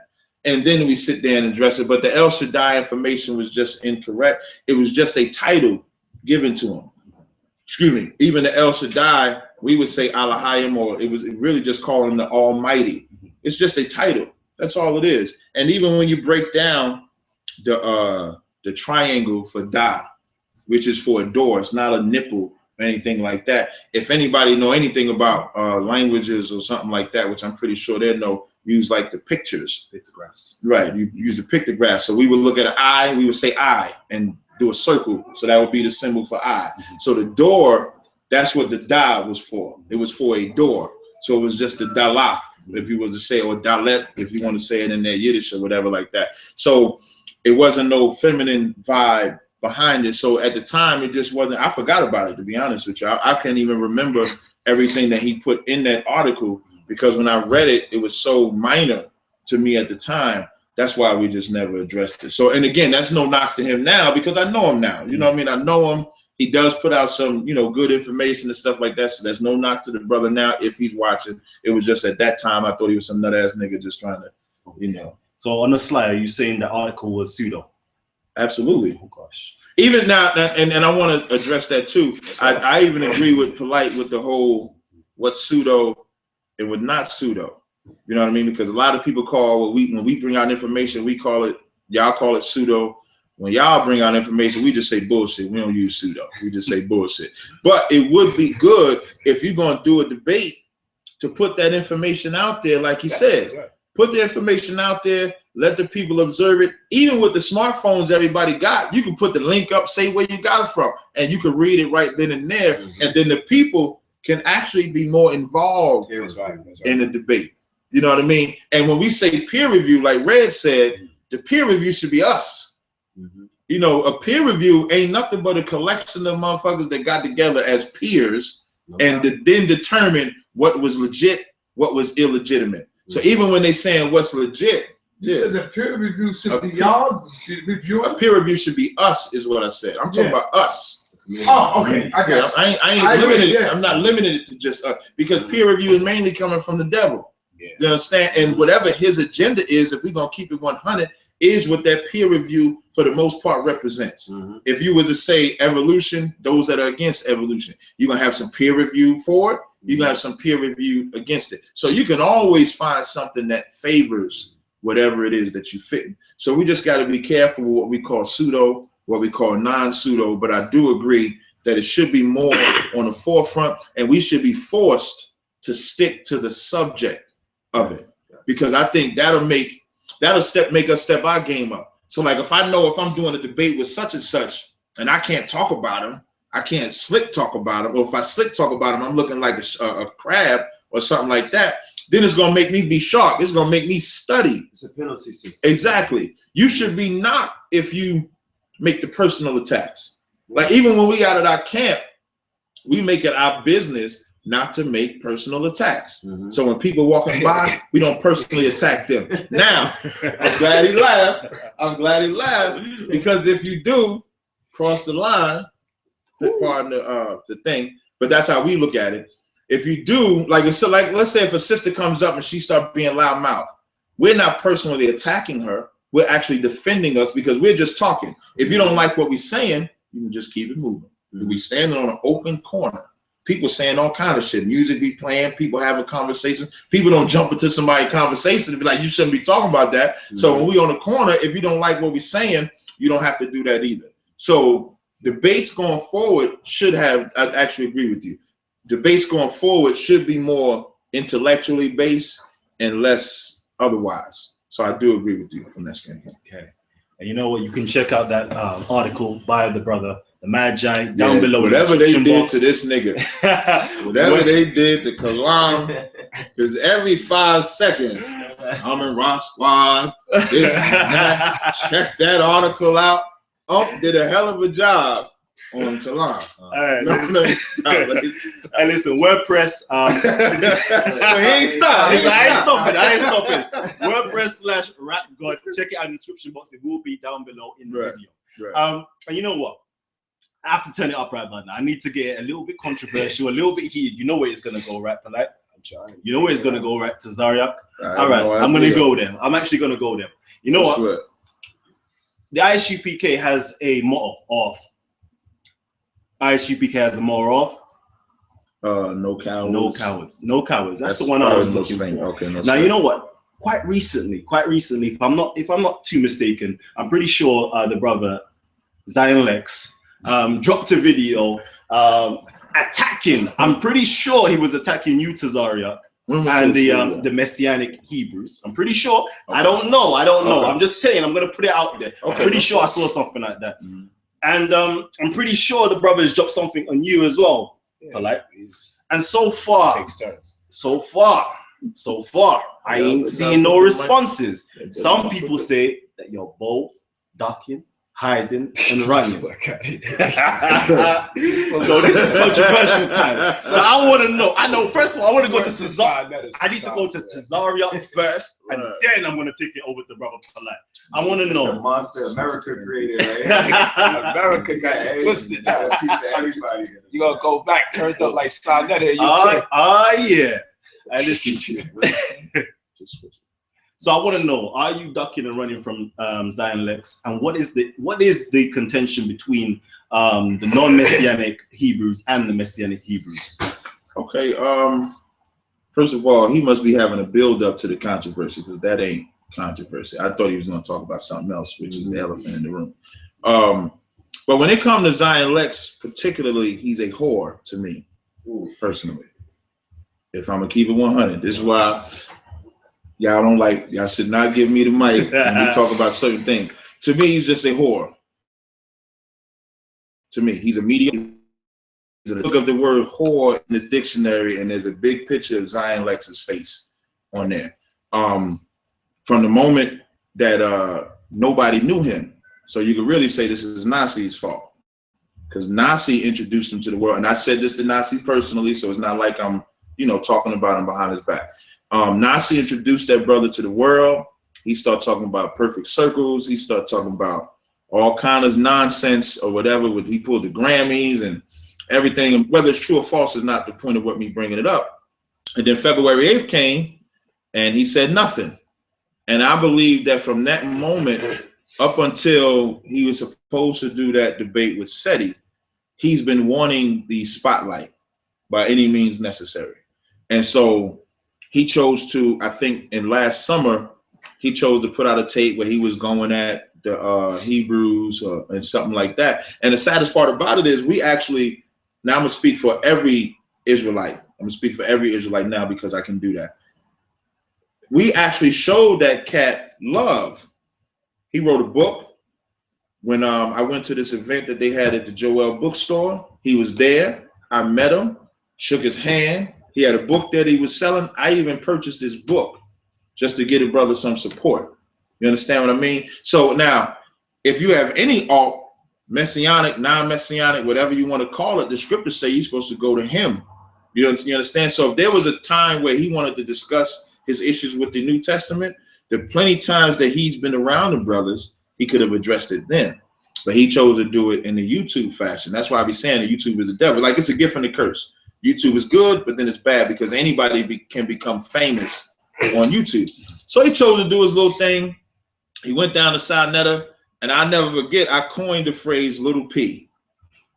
Little P is because Zion Lex wants to be like Polight, straight up, period. He wants that position. He wanted to be there. So I coined the phrase little P. It stuck with him because everybody in Israel and the conscious community calls him little P. So I named that little nigga. So anyway, but when it came to consistently responding to him, I actually spoke to him one-on-one. Like when he made his little tape, Sinetta called me. I've never actually made a tape at that time directly going at Zion. I spoke to him on the phone one-on-one. I said, I ain't gonna say nothing else about you. You don't say nothing else about me, which of course he reneged on. At that point, I just seen the lack of brotherhood, the lack of integrity. So the reason why I haven't responded to him is because, number one, he's not on my level. Like, he complained about not speaking February 8th. You know who did speak that was not in the debate? Me, the champ. How many times? No, now, I spoke at the day that he was supposed to speak. I spoke. So to me, he's just not on that level. He's not done nothing. Like I tell Sinetta all the time, stop putting everybody on your platform if they ain't really done nothing that's worthy of being on that platform, because really everybody wants to battle Tazaryach. Everybody wants to battle a Polight. Everybody wants to battle a Seti. Everybody wants to battle a Everybody wants to battle Amon Rasqua or Osiris or General Yohana or Ali Muhammad. And I'm naming all of these people because these are names that are known in the community. Whether I agree with them or not, they are names that are known in the community and have done things in the community, good or bad, however you want to look at it. So everybody wants to go for that crown, so to speak. Everybody shouldn't be entitled to that. So I get him talking about me. There's tons of people that talk about, I don't know nobody talking more about than General Yohana, by everybody. And I learned from him. That's why I consider him the leader of black people and one of the greatest men I've known, because I've seen people talk about him and he say nothing. And so that taught me not to say nothing. You know what I mean? So you're only as good as your teacher, and General Yohana has been the greatest teacher I've had. So that's why I don't address every nut that want to say something. And Zion Lex is a nut just like anybody. And I guarantee you, he uses this to fuel his own little fame. Just because you asked that question, he's going to now make a Tazaryach tape. When Polight respond, he's going to make a Polight tape and expect to get a spot when he had the damn spot. He joined that damn white boy. Then he joined the white boy and got all kind of heat behind that nonsense. And then got on the camera and said it was his hatred of Polight that made him join the white man. Let me tell y'all something. Me and Polight have had differences. I don't know if he Israel or if he a Hamite, depending on what he decides to be. One day he's daddy of Panamanian, one day something like that, right? Keep on going. Red pill. Whatever one of y'all would ever become my enemies. Now, we all brothers. We all sitting here. We having a decent conversation. Facts. There would never be a point to where I would say, let me join the white man to destroy my brother. Right. There would never be that point. It could. So even from that shows you just how weak he is, how thirsty he is, and everything. So he's a whore, and he don't need to be mentioned anymore. That's how I feel about it. So hold the bottom. No, hold the bottom. Yo, I'm gonna let these two get in. Hold on 1 second. This hard thing. Move your hand up. Move my hand My up. bad. Move your hand up on the mic. Did you switch it? There you go. Don't touch that wire. All right, brother. I just want to make sure. You know, MP4 that logo. The MP4. It's fine. He wants me to hold up. Because we might, you know, I don't know how much longer we're gonna be here. You have to stop it. You have to go to menu. We now adjusting cameras. How does that? Is it on the webcam? Yeah. What's up? Yeah. Sure good. The behind the scenes where it all starts. Let's not talk about Harry. You got a second? Yeah. No, you good. It's right here. Yeah, It's first not go. on. It's the first one right there. Yeah. Yeah. You got it on pause too. It's on pause? Hold on, you know what? No, he just paused. Yeah. No, hold on. Yeah, thanks. Oh, my daughter went to the store. She said she dropped the toilet paper in the water. Oh yeah. So I don't know if that's the bathroom. Oh, I could have took them to the others. Yeah. Okay. Like, how many rooms? 5? 5. Or would they knock down 2 apartments? I don't know what you're saying.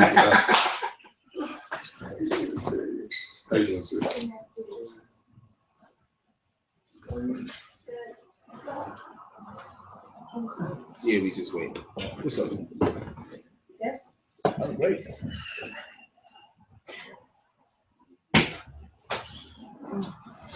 Walk me up. Yep, not tonight. All right. You want to go ahead and go on? Because we on your camera rolling. Just push the button on the side. It's on. Let's go. All cameras on. Yeah, so as far as Zion Lex is concerned, what's the question again? Am I ducking him? Or Are you running? Are you ducking? Are you jucking? Are you jiving away from actually stepping in the ring, confronting him, dialoguing with him on a serious topic? yeah, why not? Why not? If there was a plague coming into the community, right? And you know that the plague is picking up momentum, right? Would you stay in the community? Would you pack up and you gotta go? Pack up and go. If a tsunami was coming into the community, right? Pack up and go. Hurricane, maybe? Pack up and go. Earthquake, if you could. Pack up and go. Okay. So, Up and go. and I know him, he's like, yeah, I'm the tsunami. Yeah, right? But in my world, sometimes giving certain people opportunities can be more damaging, right?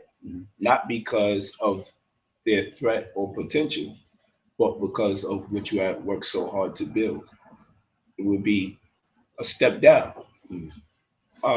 Initially, he was going to be part of the debate, right? And I only wanted to do the debate because the white man was involved. And I told him that. I said, only if you bring your mentor. Well, I didn't have a conversation with you involved. I believe the brother got kind of cocky. So, pause. I believe he was getting, very egotistical. And so what happened was, I said, I don't want to do nothing with him involved. That was a situation. So I got back on the phone, talked to him. Come on, Polight. I said, I don't want to deal with him. I don't like his energy. I don't got to deal with this. He's disrespectful. He's not being humble. He should be humble. I created something, a space around myself that he can use. He can catalyze an experience, having a dialogue with me, and he can build his brand. He's not acting like that. You feel me? He's not coming in with something that I can really build off of. I only want to deal with the white boy. So I got it back together.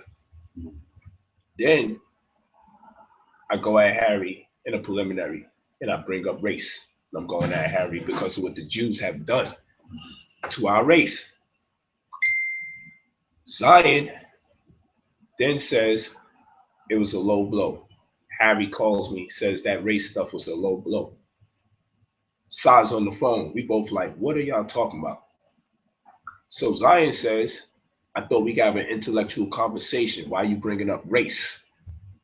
So I'm like, what? We ain't had a white person in the ring yet. Of course we would bring up race. It's very obvious. This motherfucker don't look like nobody else that we ever debate. So he says, him and Harry say, but Harry says, I did kind of feel like it was a low blow. I said, Harry, can you take it though? Pause. If we come at you. I said, can you handle it? Bad choice of words. Can you handle it? Pause. Yeah, that's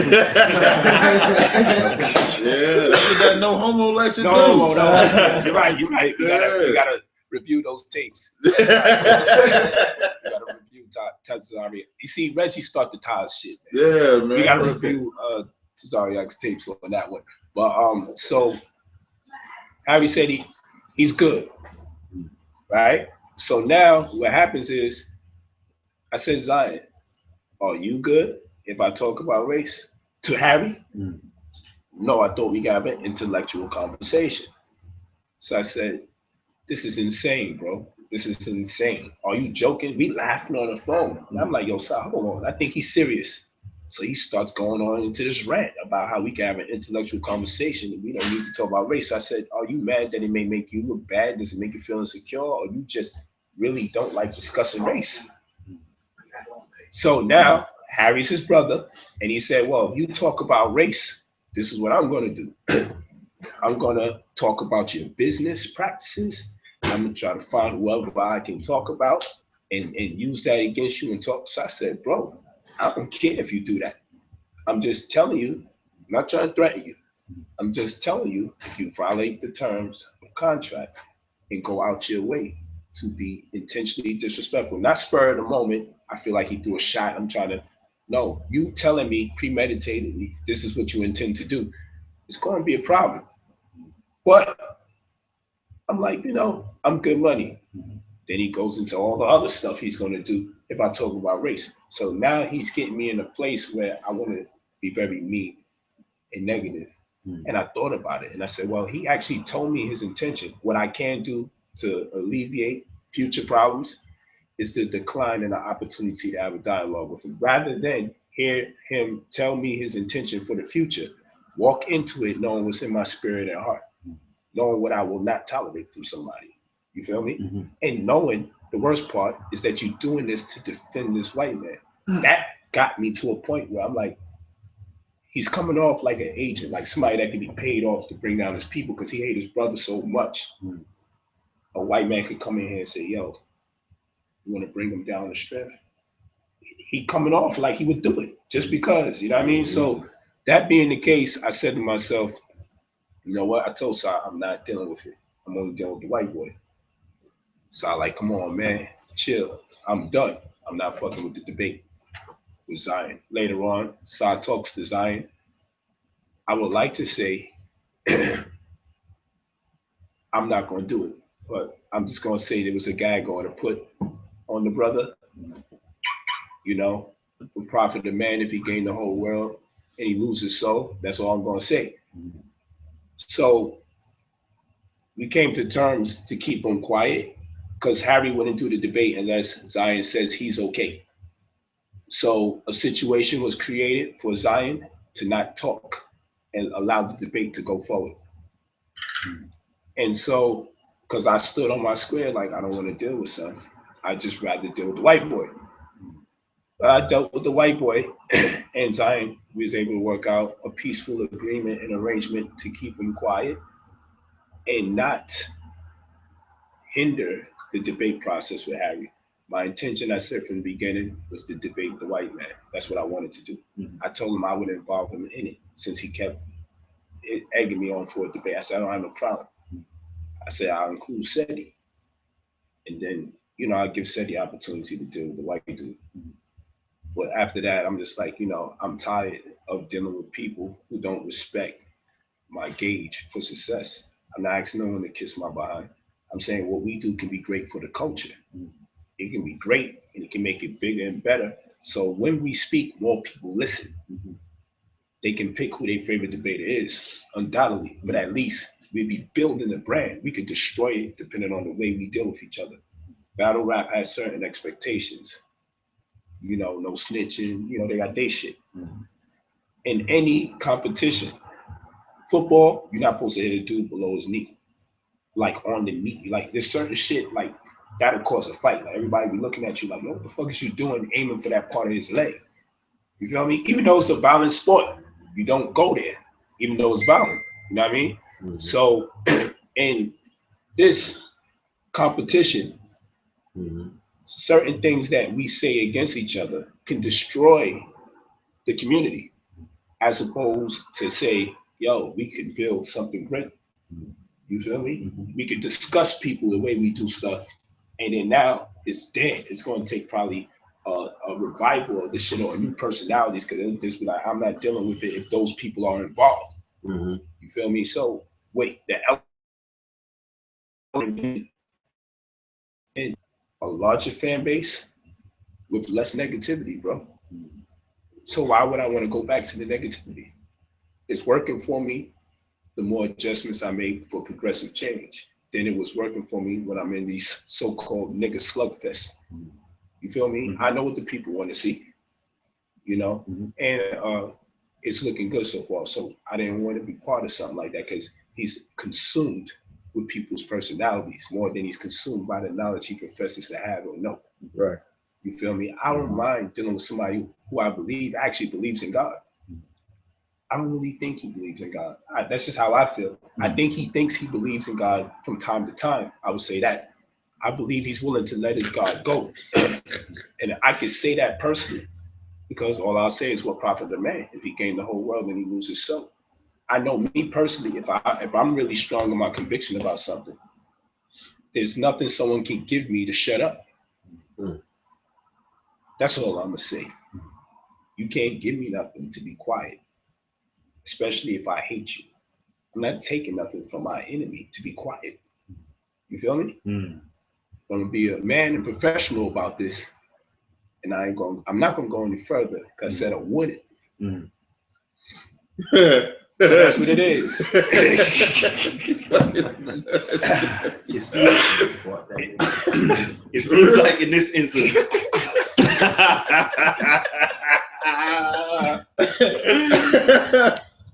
Polight is playing chess rather than checkers. All right. I'm not gonna go any further. I'm not gonna probe you any further. But you said some key terms in there. Of course. You said some key things. Me to out tonight. You said some key things in there about your fan base. You know, Captain Tazaryach also said, you know, quoting scriptures that you know, the Hebrews or the blacks are actually the salt of the earth. And I'm seeing that because, you know, both movements, New Covenant, ISUPK, is spreading worldwide, spreading so far and so fast. You know, it's actually over here in the UK. You know, we have New Covenant members, you know, met them, they talk to me, they sing your praises, they say that you converse with them on a regular basis. So it's like, wow, that's powerful right there. And obviously, ISUPK has a branch out in the UK as well. But I want to know, Polight, okay? You've got this international fan base.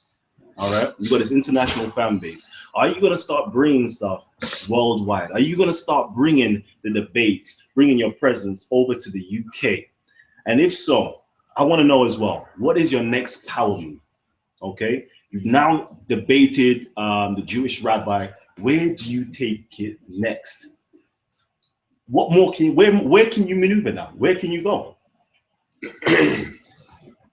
I'm not going to put all the cards on the table, but I'm in discussions that's being finalized right now with a very famous white church. Wow. That spread worldwide and throughout Hollywood. And I don't want to say anything to scare anyone off or compromise the negotiations, but I believe summertime we're going to have something huge. I had to pick between them and then Harry, or Harry first and then them.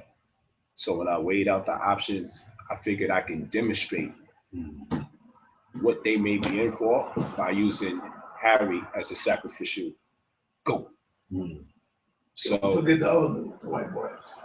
Right downstairs above by the National Black Theater. It's on the side. Yeah, no doubt. That's what I'm talking about. So it's looking good. Hopefully we can get everything signed and we can be ready for summer. But I told brothers and sisters 2016, new look me. And like I said, a lot of people profess to bang on white people. A lot of people profess that Polight be with white people, so he's not down. But they don't have the same track record I have on record.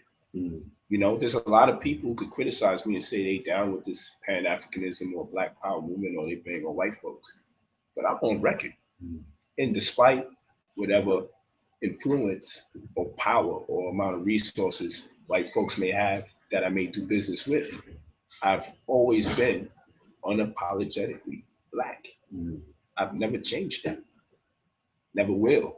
I mean, when they see the clips from this last debate, it's like, no matter what you say at the end of the day, there's only few men on the planet that demonstrate making a white man bow down. Normal. So it was warranted.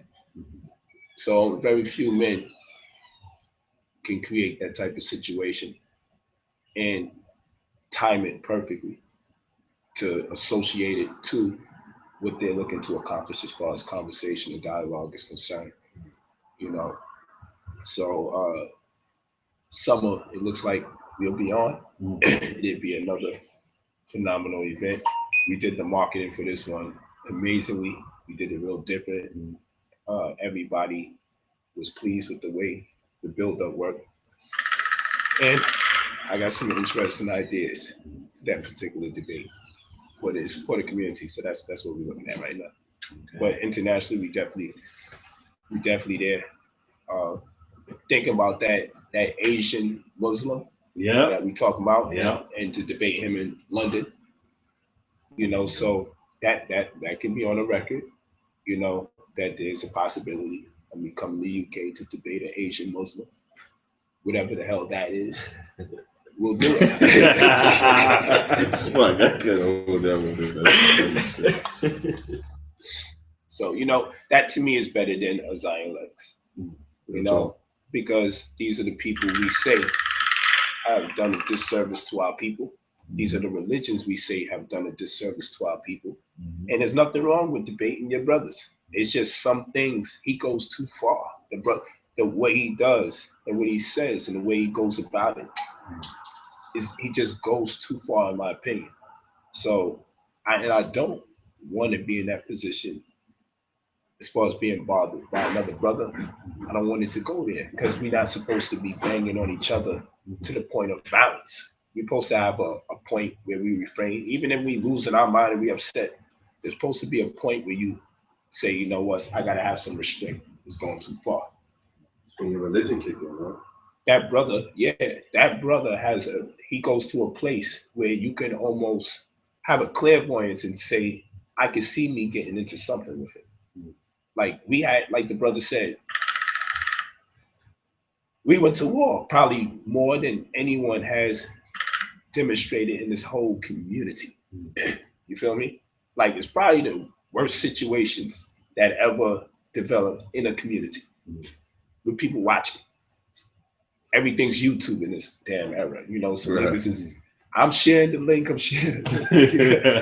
you know, and we can now be in my household, sit on the same couch. I'm still gonna bang hard, right?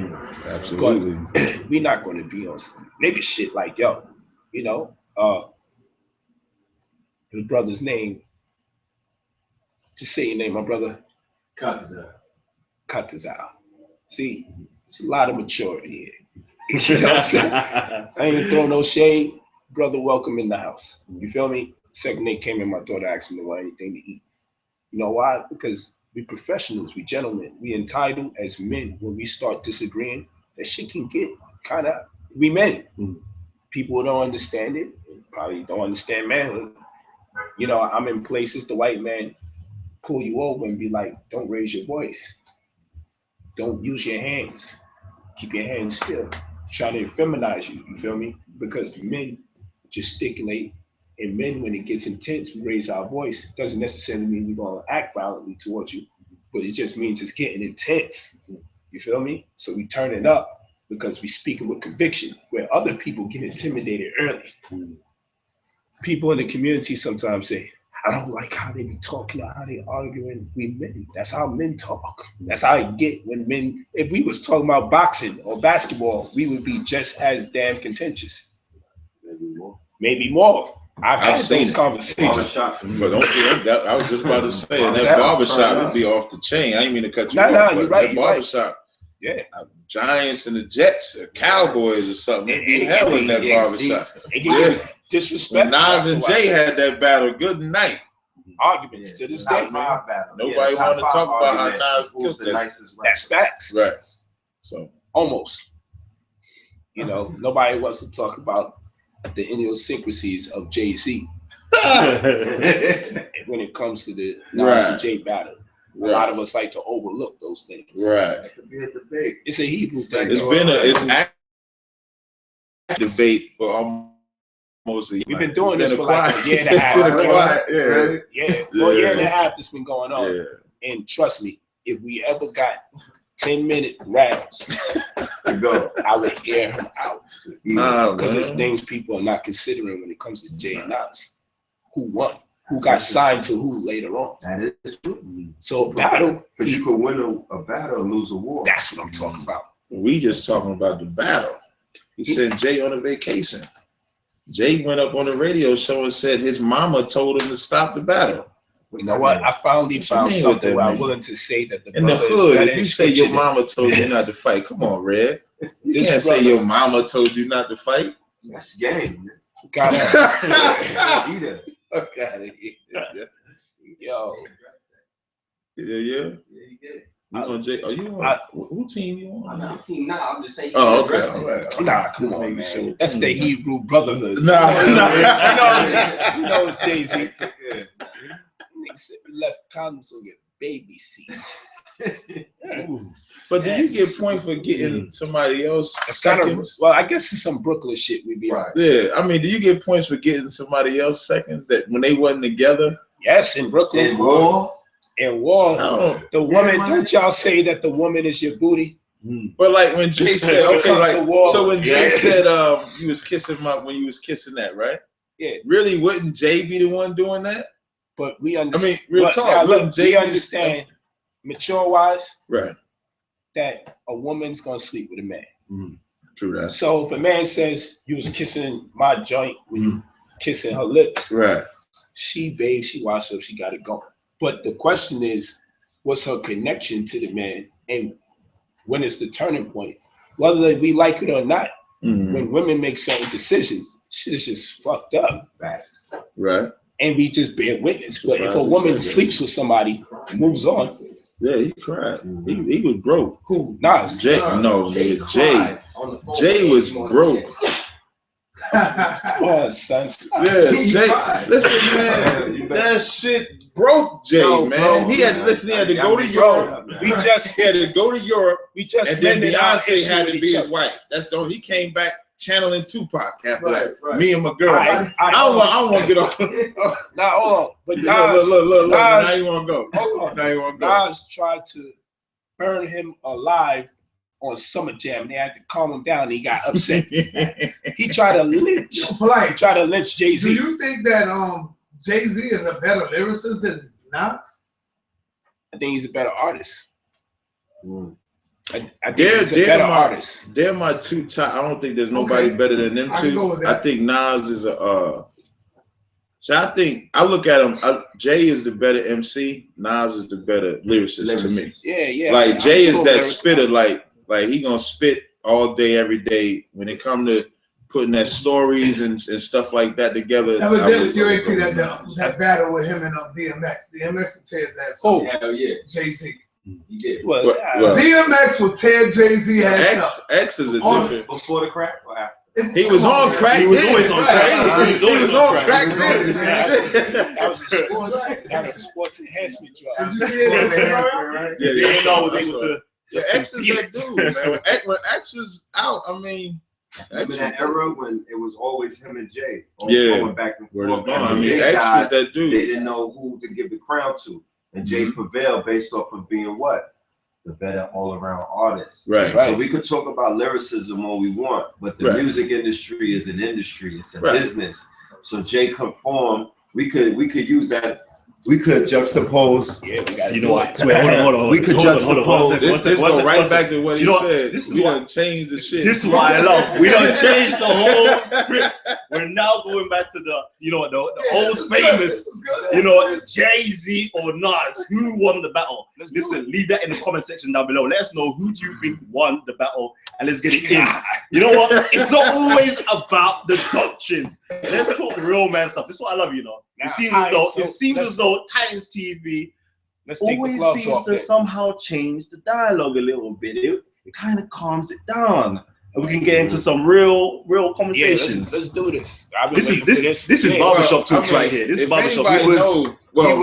Wouldn't nobody know? He was victorious in a battle. Nasir Jones. That's what the debate is about. Right? The debate ain't about what Nas did after that or Jay did after that. Because really, from a successful standpoint, Jay was dropping albums every year, always was putting something where Nas was always laid back, and that wasn't really his thing. That wasn't his thing. 4 albums in 10 years, Nas. I could divide that as one every. Yo, come on, bro. Right, but that was his thing. Whereas number one, let's talk about if you want to go, if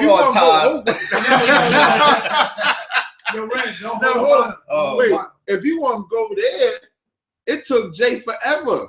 When Nas just was the man from the moment he touched ground. Right. Jay had to do Hawaiian Sophie, had to ride Kane, had to ride Jazzo, had to ride Biggie. If Biggie didn't die, nobody would even give a fuck about Jay right now. Whereas Nas, about the commission. From the moment Nas said, "Streets disciple, my rap's a trifle." When he said, "I shoot slugs at my brain like it's a like rifle, stand beat the stage." He got lucky. I leave the microphone split. Play Mr. Tuffy while I'm on some pretty tone shit. Like if we gonna get into that subject, from the moment Nas touched the mic, it was gold. He just didn't have to move at that pace. Whereas Jay, being a hustler, knew once that light was lit, he didn't want that light out. So Jay was always, once Reasonable Doubt came, he immediately came. All of them. That's why I said Nas and Jay is my top 2. When Jay any day I'll flip flop. But when they went head to head in that battle, Nas ethered it. And that battle was real one quick. record, though. Yeah, real quick. The battle was like 4 records. But the whole comparison about the beginning of their careers. Jay entered in an era called the club era. Nas necessarily, Kane flourished in the club era. No, Kim flourished. No. We're talking about 2 different eras in club life. Jay-Z came in a tunnel era. You from Brooklyn too? I'm from Flatbush. Yeah. So the consistency, facts. But listen, can't even talk to y'all, man. Consistency. And he came in. And he came in. Yeah, there you go.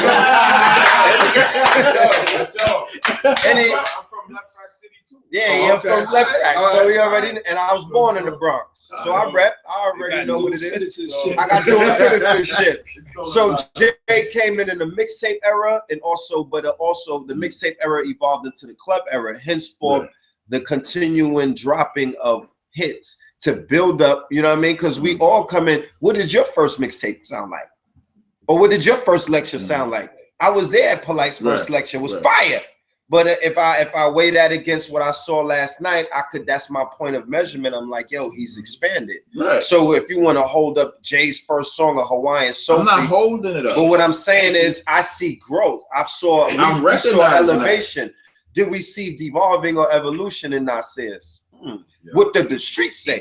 What did the streets say? The streets said that the shit was not a 9-point anymore. They was like, that's put some cut on it. He's stepping on them bars. Like Illmatic was set so high that to this day, and so was Reasonable Doubt. Right. And so was Reasonable Doubt. I must add that as well.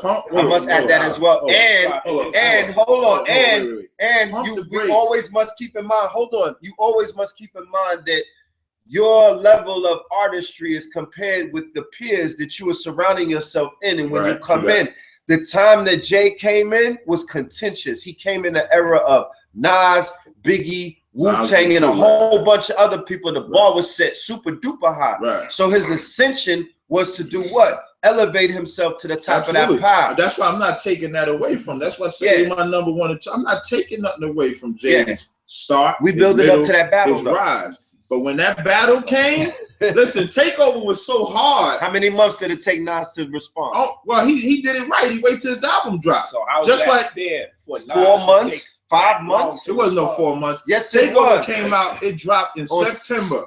On 9/11. September 11th. Yeah. Nas' album came out in December. So you talk about 2 months, well, 3 months. September, October. No, 3 months because September don't count. So you would say October 11th, November 11th, December 11th. So 3 months. It took him to put the mixtape out. So Zion Lex threw you completely under the bus. He threw your ass under the subway system. If Harry Rozenberg made a song about you, it took you 3 months to respond. Do you know in battle terms? Right. That's Meek Mill and Drake all over again. You didn't respond to the first one. Right. Twitter fingers turned into, you know. Didn't happen, but Nas took his time. And that's what I'm saying is, in this era, right, he used an example of somebody who was late to respond. And I'm not using that to negate what Nas did when he came with Ether. He's saying the whole Drake Meek Mills thing.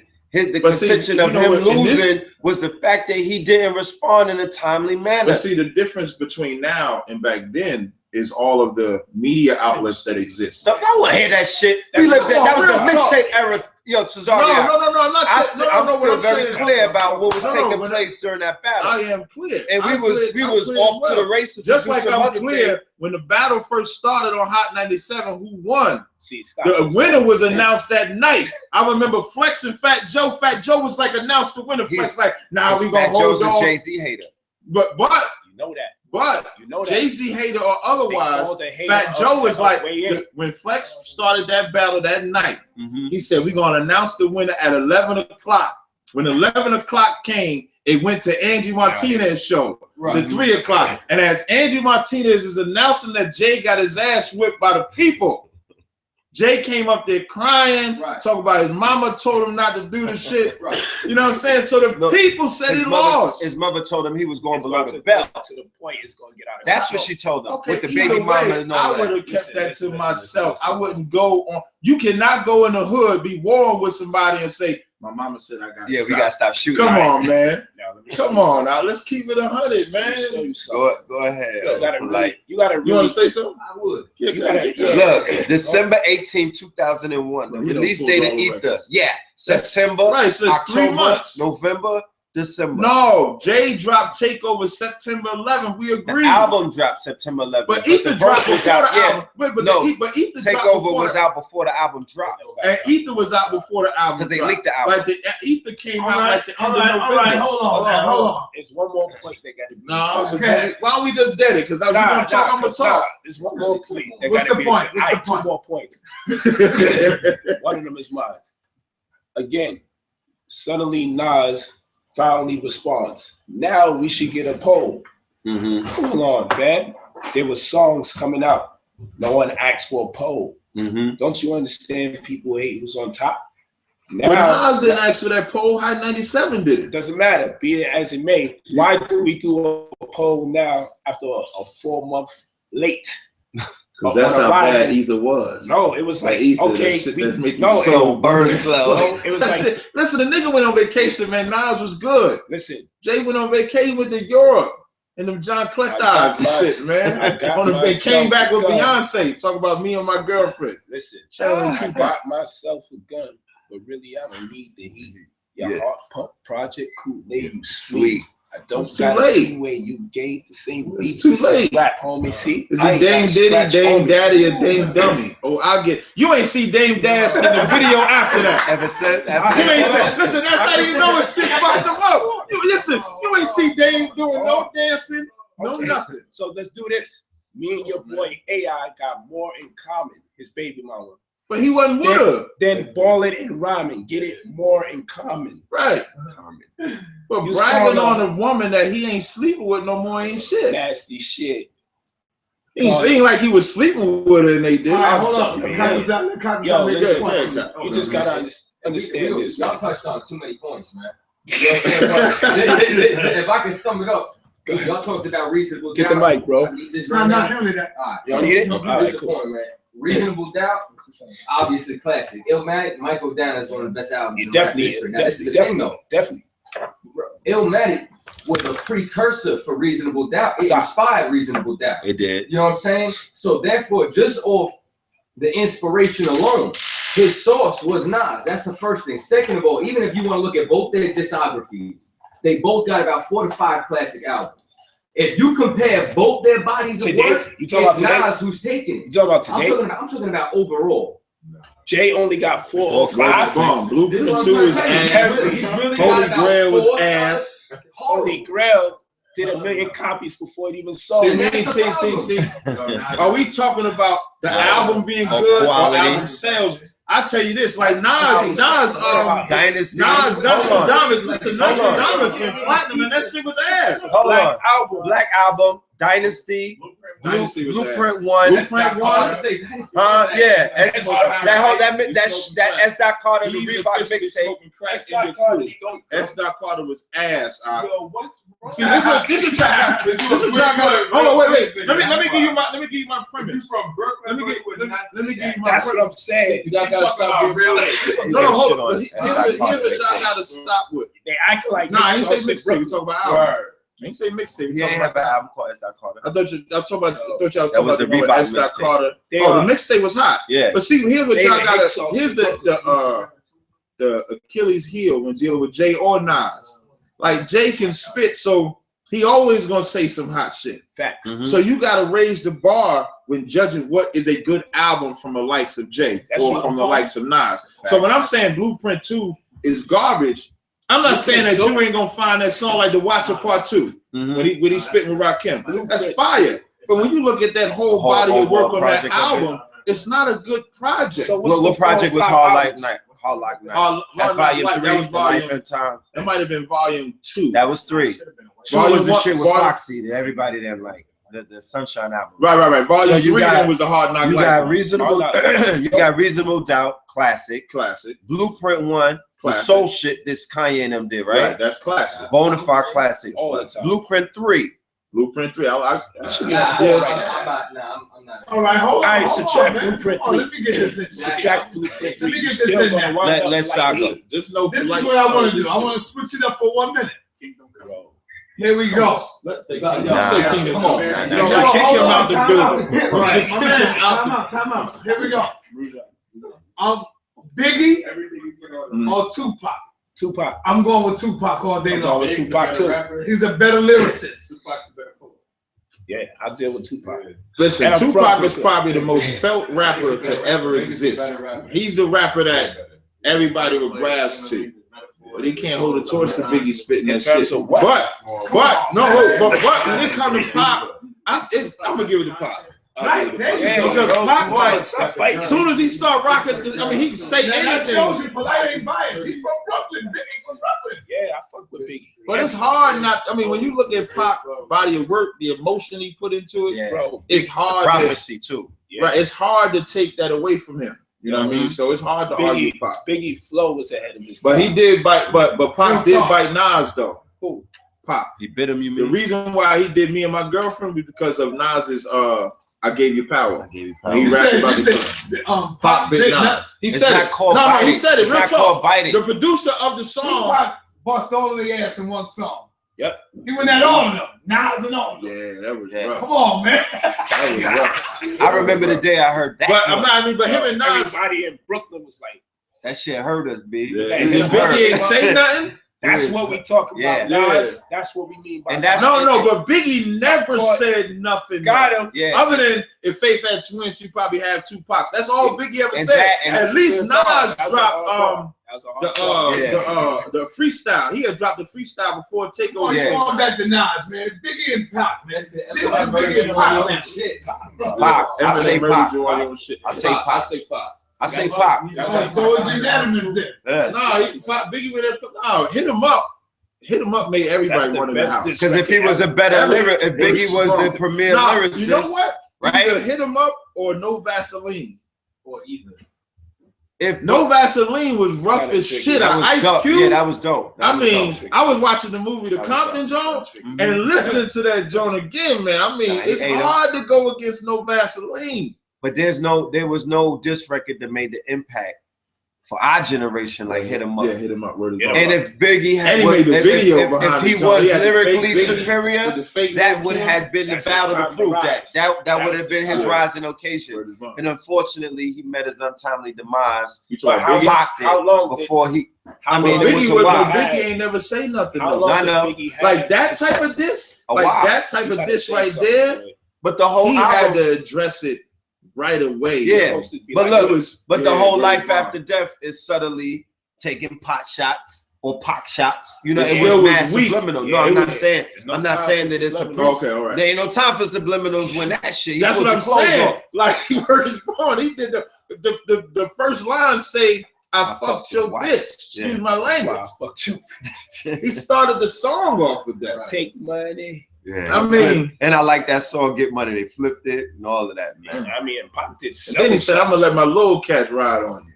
Yeah, I always skip their part a little something, but yeah, I feel you on that. But damn, man, that yeah, shit. Pop, I would say Pop, man. I felt it in my bones. Pop would grab that mic and start spitting, and it's like heart being that shit, like. And you could feel like you feel his passion with this. Is my thing. Now, in hindsight, when we know who he was, right? Now we're in consciousness now. Right, we're part of the movement. Yeah, here I go, nationalizing this nigga. Now we're in consciousness, and we understand the makings of consciousness and conscious artists, and the makings of people who have, you know, parents who infuse in. Real quick, did Jay-Z influence your direction as an Israelite, or was it Nas? Can you get that? Hold on. The crowns, it might incriminate. No, yeah, he did. Yeah. Jay-Z. You know, you told us before. Yeah, I know. That's major. I asked him, did Jay-Z influence his direction as far as being an Israelite is concerned, or was it Nas? And he laughed sneakily to himself. Went into fetal position.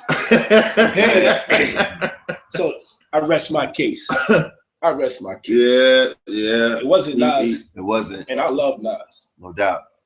No doubt. Yeah, that so who was the next battle rappers up there? Who was going at it next? Nobody's battles to me. It ain't been no battle like that. Like Jay and Nas. Yeah, I think Jay and Nas probably. You know, I give you one.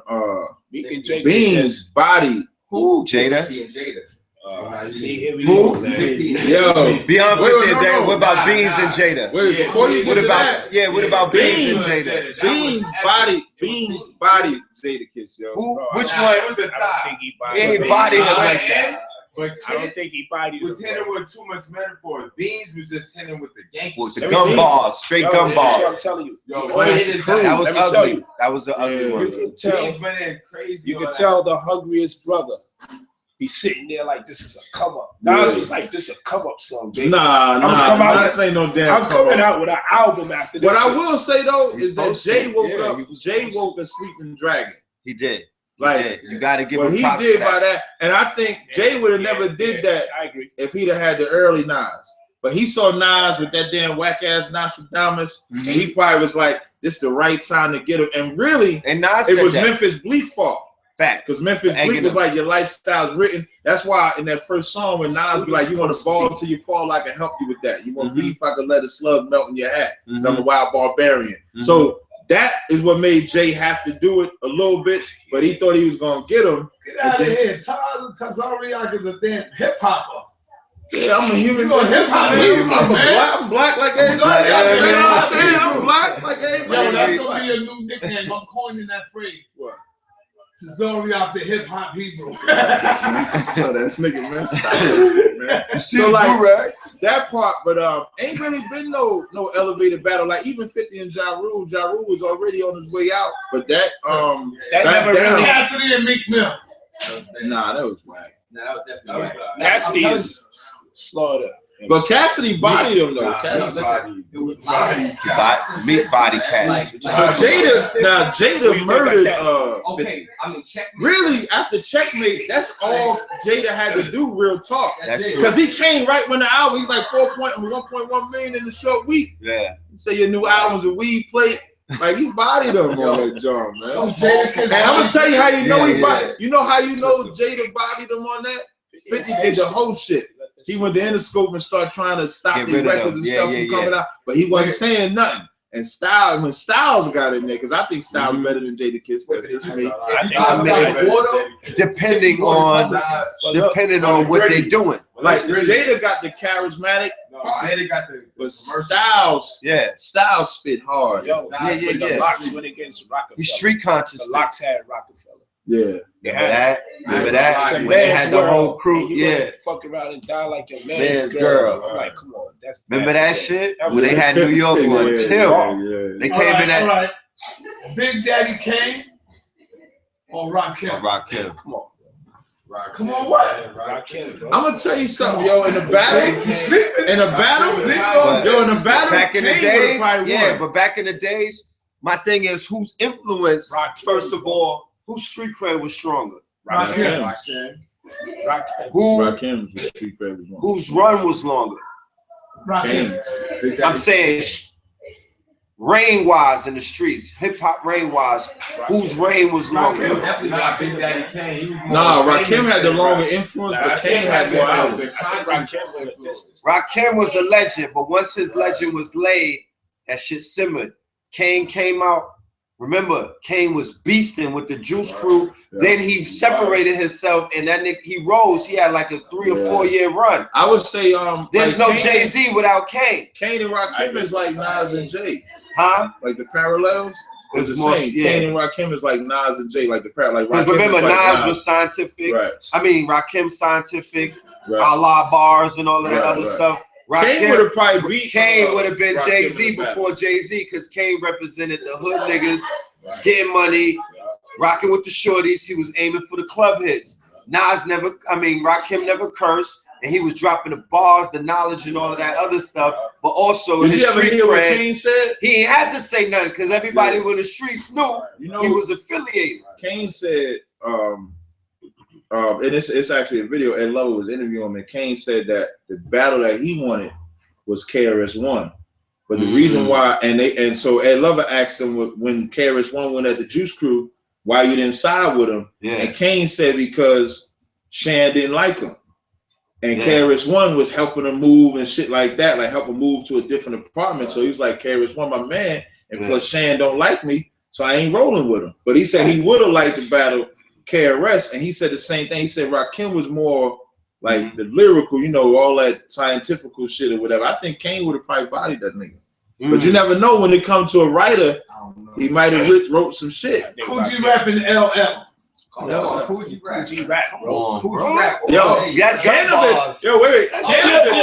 Cannabis body LL. Yes, he did. Time out. Yes, he did, man. Ray, let me move this picture. I can pull out. No. Yo, they said we can get it live right in front of your moms on your own sitcom. I'll let you spit a verse. Fuck it, I'll let you kick them off. I even wait for the studio audience to applaud. Now, watch you rip that tap in your arm. Rip it for your Vanguard. I didn't say he flopped. I didn't say it was. I didn't say that. Make your wife get on the horn for a minute to fast. Did y'all see what happened? First of all, Eminem murdered him. Did y'all see what happened with Disaster? Eminem murdered who? Oh, start talking that shit, man. Eminem murdered who? They battled. But that's after LL though. We can never bring up Cannabis again, ever. And then after Disaster murdered him, he made a song with him called Battle Buddies for Life. Yeah, the Disaster shit was bad. You understand that? It wasn't Disaster though. That was Cannabis. Just stop it. He pulled out a notepad and asked the audience. That's an unwritten law. I agree. But that's because something's going wrong with Cannabis. That's not on Disaster. Yeah, and that don't take away from the fact that he bodied LL. He definitely bodied LL. Yeah, he bodied that whack ass song. Can't I buzz? He pulled out a notepad. Let's have this. Kumo D and LL. I don't really go back. I was a little young. I was a teenager. I was young, probably younger than that, but LL beat me. He beat Ice-T too. Yeah. He said I took the album straight to the bathroom. It was a lot.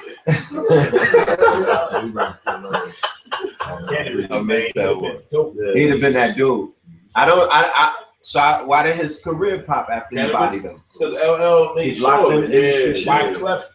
Yeah, why too? Yeah, I don't think that was really the right fit He crossed for cannabis. You know what I mean? He should have got with somebody else. It might have been a little better. Yeah, he should have done something like that. a little later.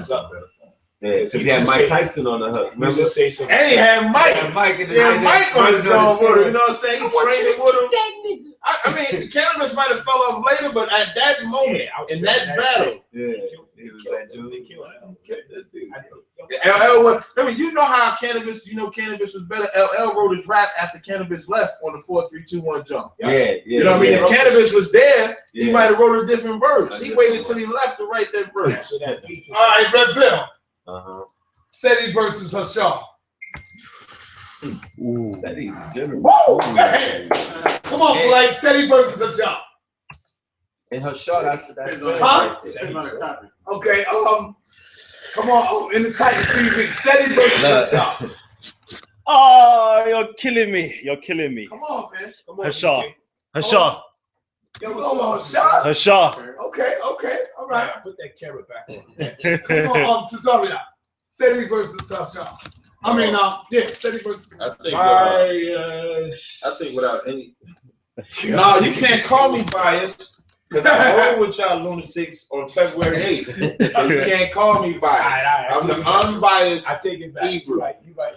I think Hashar would beat him hands down easy.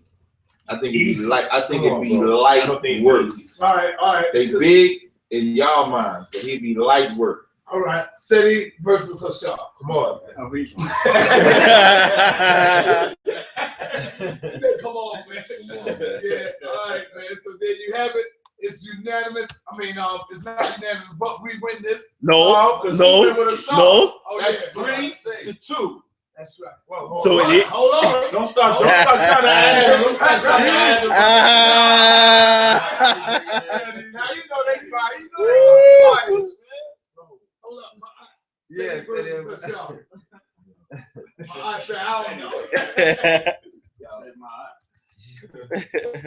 Uh-oh, it's unanimous on here. Everybody going with Seti. Hold on. The chat going with Seti. Everybody in there probably got a hump in their lap right now. Hashar is no. Hold on. Not in the talk of the Titans. No, in talk of the Titans. Seti, Hashar. Seti. I'm not about to get Hashar. I'm good. Yeah, well, Basher, he got beaten up by everybody. He the Glass Joe of the conscious community. You know, you play Mike Tyson punch out, you fight Glass Joe to get the practice Here's on. a question though. That's about shit. Did Bashir ever win a debate? Did he? No.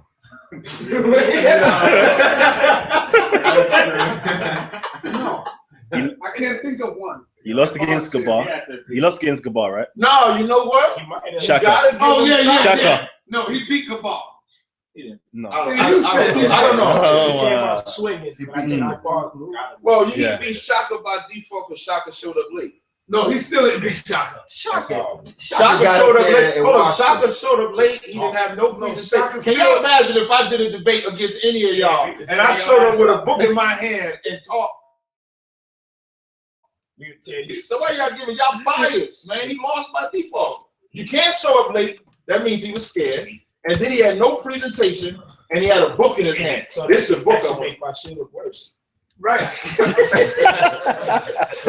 Somehow, you know what I mean? With all that shit going against him, he still cooked them. Niggas still said he lost. Niggas still, and that's not me saying it. Niggas went to raise their hand, and they shocked his hand. He was like, oh shit. I ain't seen nobody walking around with a side lock. Talking about the homie lost. They was like he came in there with a book and watched. That's crazy. You know what I mean? Well, maybe that's just how fast he is. I tried, but he did have the Hebrews on the run for a year. What Hebrews? Hebrews, ladies and gentlemen. He had the Hebrews on the run. That'd be the Remember when he walked up on you? He was walking slow up on you like this. You probably told him to do that That's my bullshit. shit. I Came like up that. on you. Like that, right? I like that shit. But you see when he got staring when I asked you about Yo, that shit is funny as hell. Don't tell me to sell. You watch him out. You watch him out. Nigga look like y'all know that's a tactic, bro. I'm about to let y'all. Yo, he looked already like, know. hold on, he looked like he knocked me to in slow motion. Right. You know, but and I'm gonna tell you, Side Netter probably told me this. No, don't come around the corner yet. Hold on, let me get the camera ready. Side like the greatest producer in the black community. Who's the second most ruthless? Or what's the worst loss in the community? Ali on Bashir. Ali, of course. Ali versus Soccer Wall. Keep it real for that weigh-in. Well, I wouldn't really, in all honesty. Nah, it was a discussion. It wasn't discussion. But that wasn't a debate, though. It was a Q&A. But they was going at it. But they was going at it. Don't get scared now, goddamn. But see, I would just say Soccer Wall and Ali Muhammad for that Q&A. I think it was Soccer War. Thank you. Oh, come on. No way. No way. I gotta No go. way. No way. Ali No, Muhammad. Ali Muhammad. Have to be real. Have to be real. Solomon butchered it, man. He butchered Song of Solomon 1 and 5. Butchered it. He butchered it. Hold on, Genesis first. Yeah, he tried to say that verse meant you hate black people. When he asked them, nigga was tight, there was a. But I think Come on, you can say Soccer War. It ain't gonna hurt you. Nah, Ali Muhammad and Philip Muhammad. Ali Muhammad, Nation of Islam. Philip Muhammad. Can we not forget that he didn't show up to the debate? Thank you. Can we just bring that up? That somehow we got flipped around. No, Then it wasn't that he didn't show up to the debate. They postponed it because he had a debate with Polight. And then it never manifested. Oh yeah, that's right. And then it never manifested. So he moved that one out of the way and said that he wanted to go take, after the top. he wanted to take something that was down. more, that he felt was more important. Remember, that's what happened. Hold on. But so he got washed up twice. Even So in 3 months he got washed up twice. Nah, no. Soccer War. The Soccer War one. Now that I'm going back and reviewing it, it was close. It was tight. Close. But It he was edged close. them out. Philip A. Muhammad and Ali Muhammad was even closer. I was there live for that one. That was a good one. He was working. He was cooking.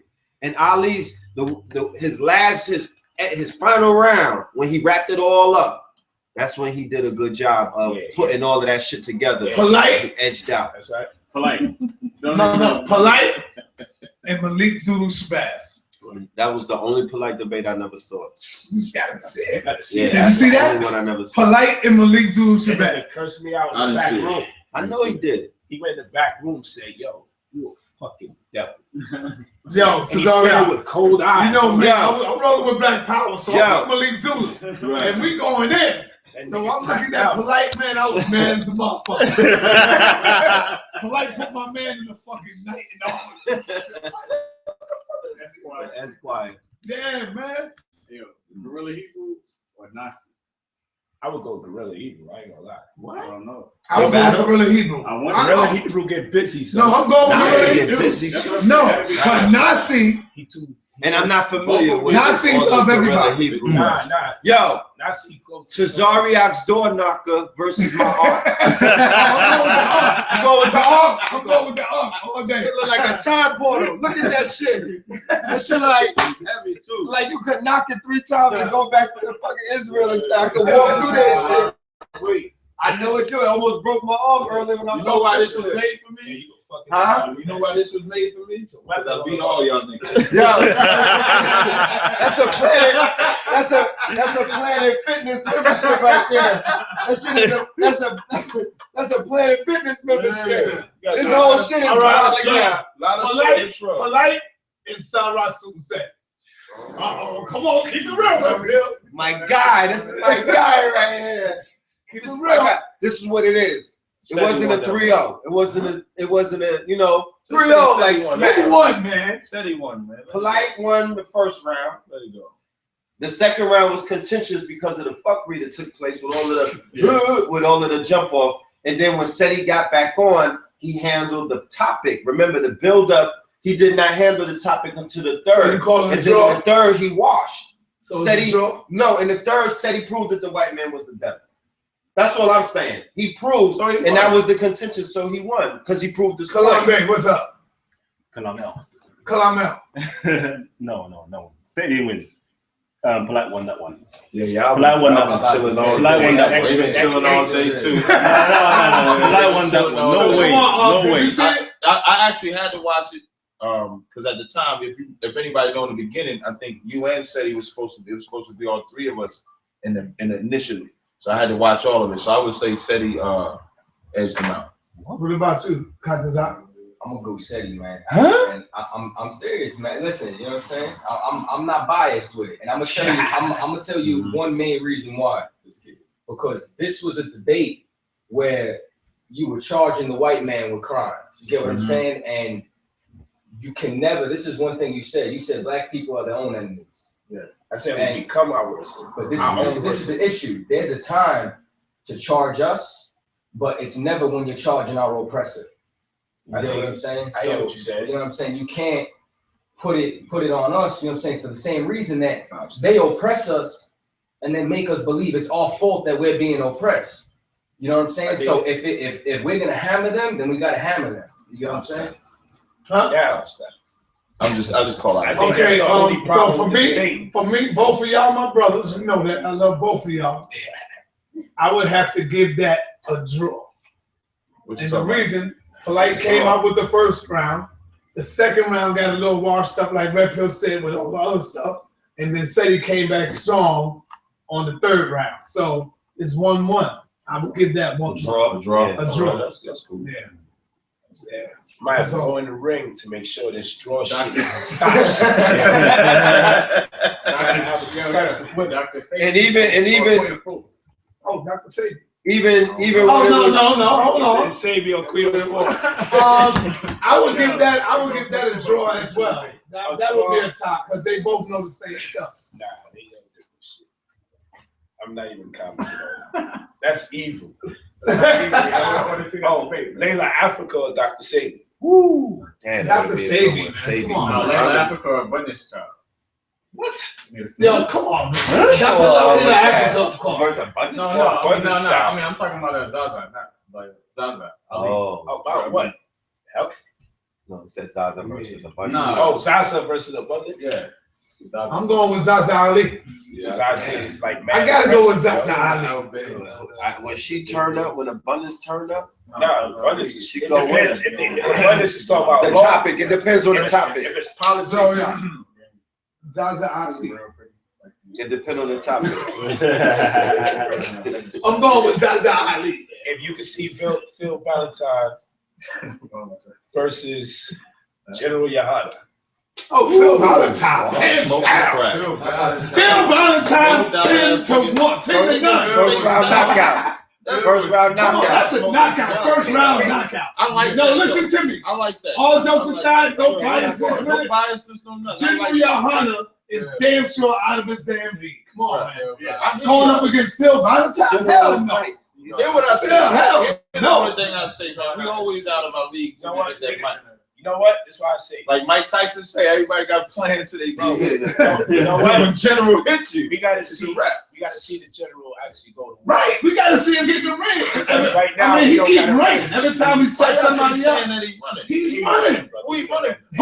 Actually, 2 years ago, he came out and said, "Yo, we taking on everybody." It was actually last year. We want anybody in the consciousness. And the only person so we stepped up. The only person that actually he slid in the background. But if you notice, he gave you up. He said, "Here, take this up." Ain't no giving up. Have you tried? He said, "Have you tried my noble servant Tazaryach?" Really, you know what he said? You know what he said? When you can get past Tazaryach, then you can get to the general. It just so happened ain't nobody. You guys are the one judging the whole situation. No, man, we don't be judging it, man. And really, you got your Tommy Sotomayor, Tariq Nasheed. Tommy saying some shit though. I'm going with Tommy Sotomayor. And what they debate, that's what we got. Yeah, what's the topic? Tariq charisma will win them over. Yeah. Then what is Jerry Yohana debating against Phil Valentine? Religion. I ain't washed that nigga up. Religion. The way Phil stands on the claim of Judaism and you know, like he's like a metaphysical. He's like, I'm trying to, but you know what? He would be able both to of them tell scared to death to get in the ring any damn way. He did the both of them scared to damn some death. other things about religion. So this is Phil you're talking about, right? Yeah. What you put? Yeah, General Washington. What about Bobby Hemmett, General Yada? Bobby Hemmett. I'm going with Bobby Hemmett. Bobby and Washington. Because his information is too extensive. Right. Come on, man. Y'all be saying you don't know. Y'all act like he'll be bugging me out, man. Y'all be talking all this information shit. Like we ain't got no information. Nobody's saying that. No, my first grade teacher got a lot of information. No, and that be y'all trap. That was your trap. Your trap in that first round, that first debate, was that you know all I had was Bible information. Y'all never think we read a book outside of the Bible. That be y'all trap. No, but if y'all said y'all wouldn't believe in the Bible. Yes, you would. Good point. Good point. If you read the books, here's the problem. When we read the Bible is just the guidelines of our spirituality. But as far as hold on 1 second. I haven't heard you quote from another book before though. No, it depends on the subject matter we're talking about. When they say they read in books, they talk about the books of the Bible. Oh, the book of Job and Philip. We be reading 66 books. Hold on. Let me ask you something. We read the how old? Hold up, Polight. We always please don't ask me how old the earth is. No, how old is the Bible? I mean, how old are the books well, of the Bible? What's the oldest one? For us, the scrolls go all the way back to Moses. What's the oldest one? Give me a date, man. Come on, nigga. Well, if you're talking about the Bible, you could go back to like maybe the 3rd century when they first started writing it. But the Bible that we read today wasn't coalesced or collected together until 1611, which is why we carry that particular Bible. Now, but even before that Bible was written, you had Geneva Bible, the Bishop Bible, you had many different translations of the Bible. Now, how old is man? Ooh. For us, I would say for us. Not for y'all. Nah, let's hear not according to the Bible. Let's hear that. When I'm saying, okay, I'll stop saying for us, because when I'm saying for us, I'm including y'all niggas too. Y'all just don't gather that far. Okay. When I'm saying for us, mankind, the Earth's existence, human existence is not, I wouldn't say, if I said 18,000 years, that's too much. Come on, straight like that. Come on, brother. See, this is what we. And here's where y'all fail. I'm gonna tell y'all something where y'all fail. Hold on, wait. Oh, the Egyptians. Let me tell y'all something. The Egyptians, Nubians, the Assyrians, the Sumerians, mankind is far more. Like y'all make mankind dumb when y'all start talking about all these millions of years ago to do this shit and do that shit or whatever. Human beings as a people were birthed with the intelligence when they was first created. So they was given the intelligence. Yeah. We're getting dumber. Because of who's ruling. Do you know not how because of us. The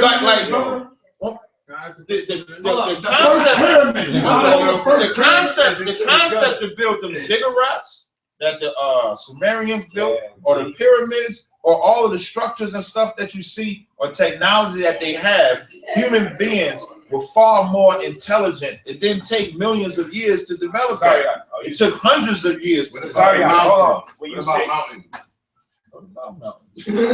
How long they take to grow? Ain't they still growing? Mountains don't still grow. But what does that have to do with time, though? What you mean? So you just what time limit you put on that? I said if you said 18,000, I would say that's too much. How when mountain?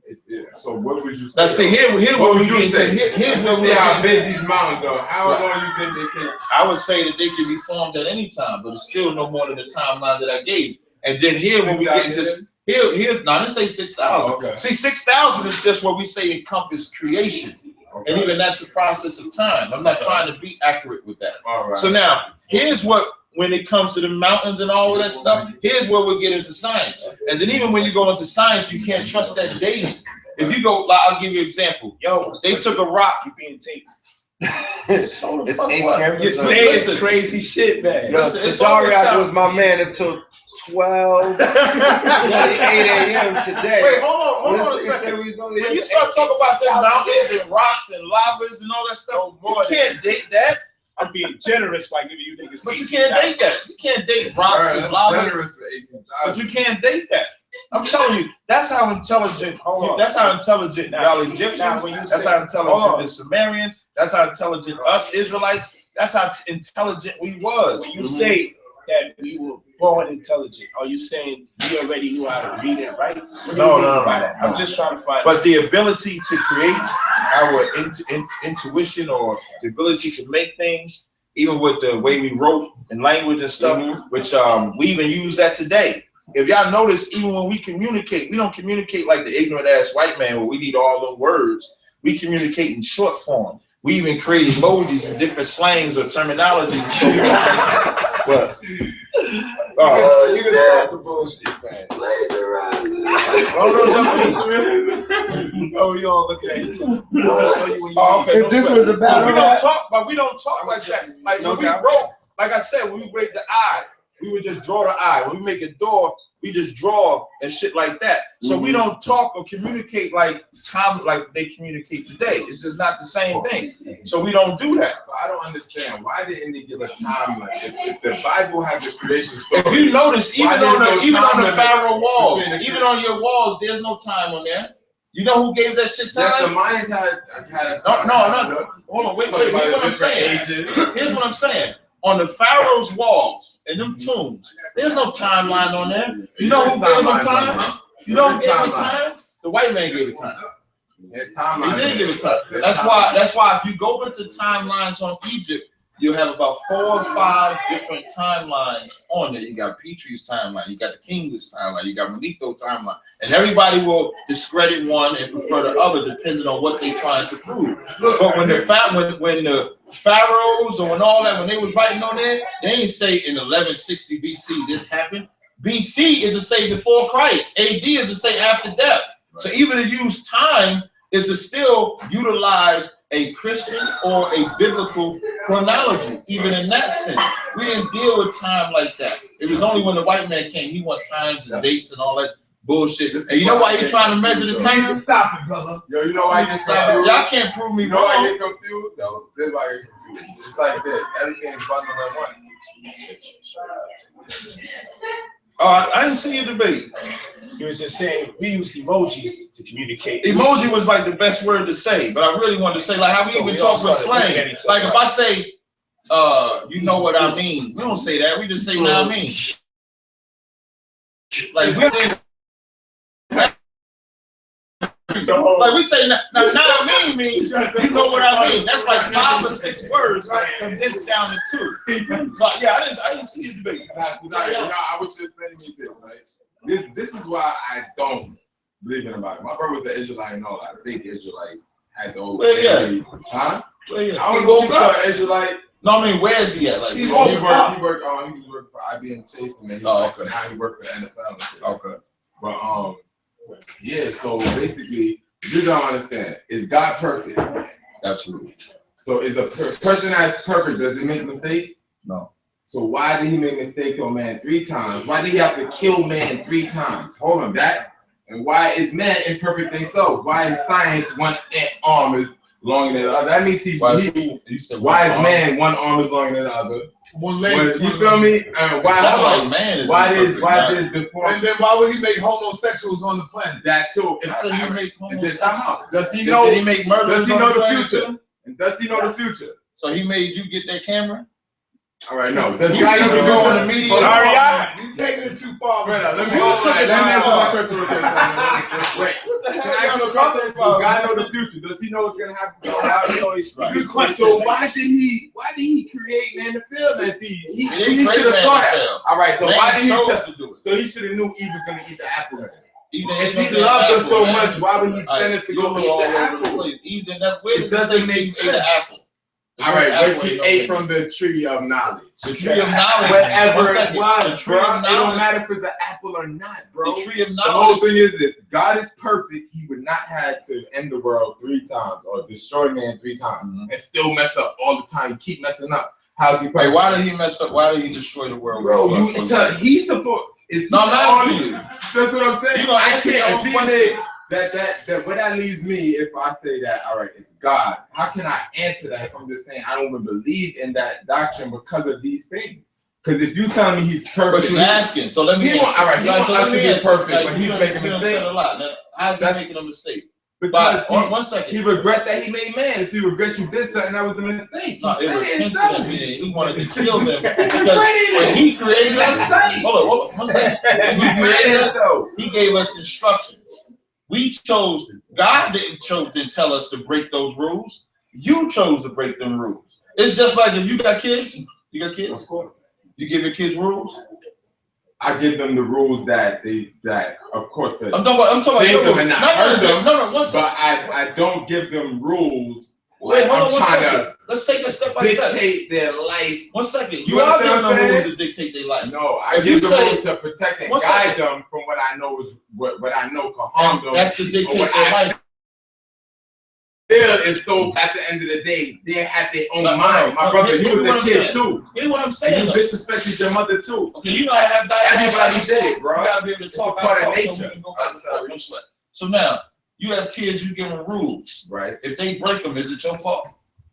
No, it's their don't blame God when you break the rules. That God, is imperfect though. No, God is. No, right. And if I know that my God is perfect and he gave me rules and I know he's perfect, why would I even think to break them unless I chose not to? He's perfect. All right, so you shouldn't listen. Hold on. You shouldn't. It's like y'all want to fault the Most High for what we do. If my son or my daughter breaks a rule and then try to blame me, my son get locked up, my daughter get locked up. It ain't my fault because I gave them rules and instructions not to get locked up. Now watch this. Now if you get locked up, that's not my fault. Now watch this. If my God is perfect, it should be impossible to break the rules. Why? So now what y'all want to be is robots. That's it. No. Yes, you do. You created that. Yes, you do. You want to be robot. You want to control. You want to be a puppet. No, don't go this way. Go this way because I told you to. Instead of every parent wants to be able to tell their children what to do, and they listen because you told them to, not because you forced them or walk. Like my kids, I tell my daughter, don't go hang on this corner. Now, I shouldn't have to follow her up and down the goddamn street to make sure she don't go in the corner. I should know that she's listening. So Tazaryach, you're saying that God created an imperfect being. No, he did not. So that's why Matthew 5:48 said, "Be ye therefore perfect." So we're perfect. We're supposed to be. It ain't that hard. We're perfect according to the rules of the Most High. If whatever the laws of the Most High that He laid down, we're supposed to keep them. That's how you be perfect. God created someone that's supposed to be perfect. That's correct. That's a huge contradiction. Bro. It's not a huge contradiction. Let's do it like this, bro. Someone perfect. Hey, not the side. Hold on. Let me answer the question though, Tazaryach. You running from it. I'm not. I've been answering the question since y'all asked. Why did he regret to make man? Why did he have to? He was mad. All right, let me ask you one question. If you writing on a piece of paper, right, and you make a mistake, what you gonna do? You're gonna crumble it and get rid of it, right? That's what he did to man. I know it is. Bro, yeah. I'm answering. All right, go ahead. I'm gonna let you answer. Let's say God repented. That's what he's. He was, and then he didn't even destroy all of man. He just destroyed. No, he did not. I said, hold on, let him go. He destroyed the ones that was wicked. He punished them, and he was angry at their wickedness. That's why he punished them. That's when he's saying he repented. It's just like any father that gets mad at the transgression that their children are committing. And so when he saw mankind, that's when he saw all of the transgressions they was committing. So he punished them. And he was angry. That's all. But he still what did happen? Who was perfect? Since y'all say nobody can be perfect, who was perfect? They say no one was perfect. No one this generation. So y'all don't know the scripture.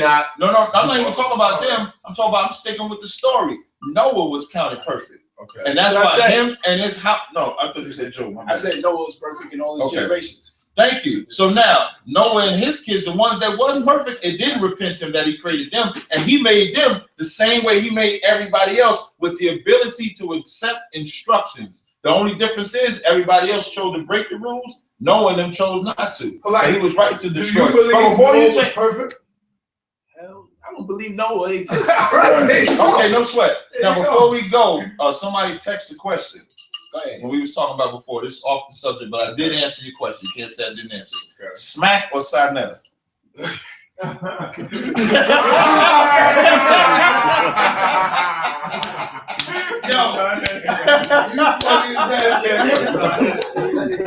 Smack TV or Sinetta TV? That's the good one. That's the rough one, Sarge. That's the rough one. That's two giants. That's two conglomerates. That's a top. There you go. I would say that's a top. I would say that's a top. Guys, that was a good one. Somebody texted to me. That was a good one. That was a good one. Yeah, that was a good one. That's just a top. I would say it's a tie because he's targeting the youth, right? And the youth is attracted to him, and I am targeting the youth, right? And the youth is on board all over the world, man. Right. But you don't got one thing. You got a lot of stuff going for you, but you're missing one thing. And what is that? You got that beard, nigga. You don't got the beard gang. I don't grow. I know you don't, but you know. That's about one. I'm about ready. I don't know. Yeah, me too. Right? 1 o'clock. Oh shit. Yeah. Damn, bro. Yo, in the new one, in this new battle right here, keep it real. Polite or Captain Tazaryach? Polite. You said in the new battle? In this new era right here where we at now. Polite Captain Tazaryach. Polite, bro. Gotta go with the God, man. Who? Polite. What about you? Tazaryach is my man all the way, but I gotta go with Polite. Tazaryach, you that dude though. My man. Hey, somebody in the chat room. Somebody in the chat room. Well, finish with everybody. All right. No, everybody, it's unanimous except for Kazazan. You know he's going. He's probably the only one that's going to go. We're going to keep it real. We're going to keep it real. All right, Kazazan. I'm going to keep it real. Y'all thought it was unanimous the first time. Thank you. And what happened? Oh, shit, right? What happened? What happened? Hebrews went crazy like they always do. The chat room said, your jacket versus the sun. Which one is that? Only Ray would say that shit. Some wild shit. Listen, let me get my answer to that, man. All right, hold up. I think Kazazan or Young Pharaoh? Oh man, I gotta go with Kazazan. I would go with him. I'm not hating. Look at Kazazan. I got that on video now. I want y'all to know. I'll explain why. If a brother's in prison, right, and he comes home and he says he physically left the planet to go on a spaceship 3 times, because Oxel, these physical beings that you've been seeing, he said I went 3 times this month. Now, if a brother is that's what he said? Yeah, now if a brother's on parole, right, and he can't get caught leaving the state, you can't leave the state, but you left the planet 3 times, but you didn't use them or access them when you was in prison.